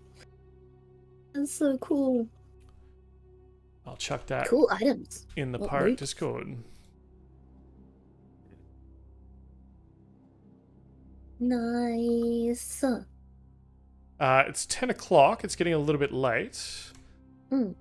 So we might look to call it there, I think. Mm-hmm. Unless there was something specific, or who's writing these down, by the way. I assume Dylan's usually pretty good at that. Yeah. I'm gonna go through and add them all. I did want to ask Dan if maybe I got any of the Slard's final thoughts, like, oh no, I hope they don't go in that room. Or maybe something about the people who got him stuck in there or something. I don't know. Its final thoughts are, oh shit, I didn't see that card coming. But I guess before that, the surface level thoughts were like, feast on these creatures, then plane shift out of here. I don't want to be here once that thing wakes up. Okay. I was just wondering for my character, because obviously it's like, hey, I was down here for a reason sort of thing. Yeah. I'm wondering if just like in the chest, only I noticed is like someone had taken the thing that I was originally down here for, and they've sort of left a memoir in the fucking chest. Oh yeah, there's like a a secret panel in the back of the chest. Yeah, sure. yeah. And I was just like, I've kind of like come to the realization that this person that I've been trying to track has already taken the thing that I've wanted from this chest. So I guess in terms of story, I'm like, okay, I've literally got to go to town, and I know this guy's near, sort of thing. So I think there's like a hidden compartment in the chest that you reach down into. You've got a special tool to open it up, right? Like that, and you're like, oh, finally, I found the coral ocarina or whatever it is you were trying to find. Inside is is like a wrapped note, that's like kind of sealed in this like seaweed wax, and you open it up, and it says, "Rofir, if you are reading this, you were too late again." Yeah. The map is the ocarina is already mine. You may have the map, but I know of it. I know of its final location. I know the song that will open the seas. Wahahaha. Yeah. And then just like a smiley face giving me the finger. Yeah, like a little cartoon giving you the finger. Yeah. And then P.S. Tieflings aren't meant to have wings. You look like a freak. Hey, that's personal. I guess on that note, it like pisses me off, and I just like literally storm past and almost brush shoulders with Yama straight out to the entrance. And that's where we'll end it for this week. Unless Rafir, comes back, if we got more Nile time, if we need another special guest, Rafir could make a guest appearance again. But for your first real D&D session, Nile, what do you think? Yeah, it was really fun. It was actually really cool. I feel that I probably should describe things more, but and probably not use so many movie references. But, Nah, never do movie Just references. only anime references. Well, that could be even more cringe. That's But yeah, no, that was literally really what we fun. do every week. Yeah, that was really fun. I actually really enjoyed that.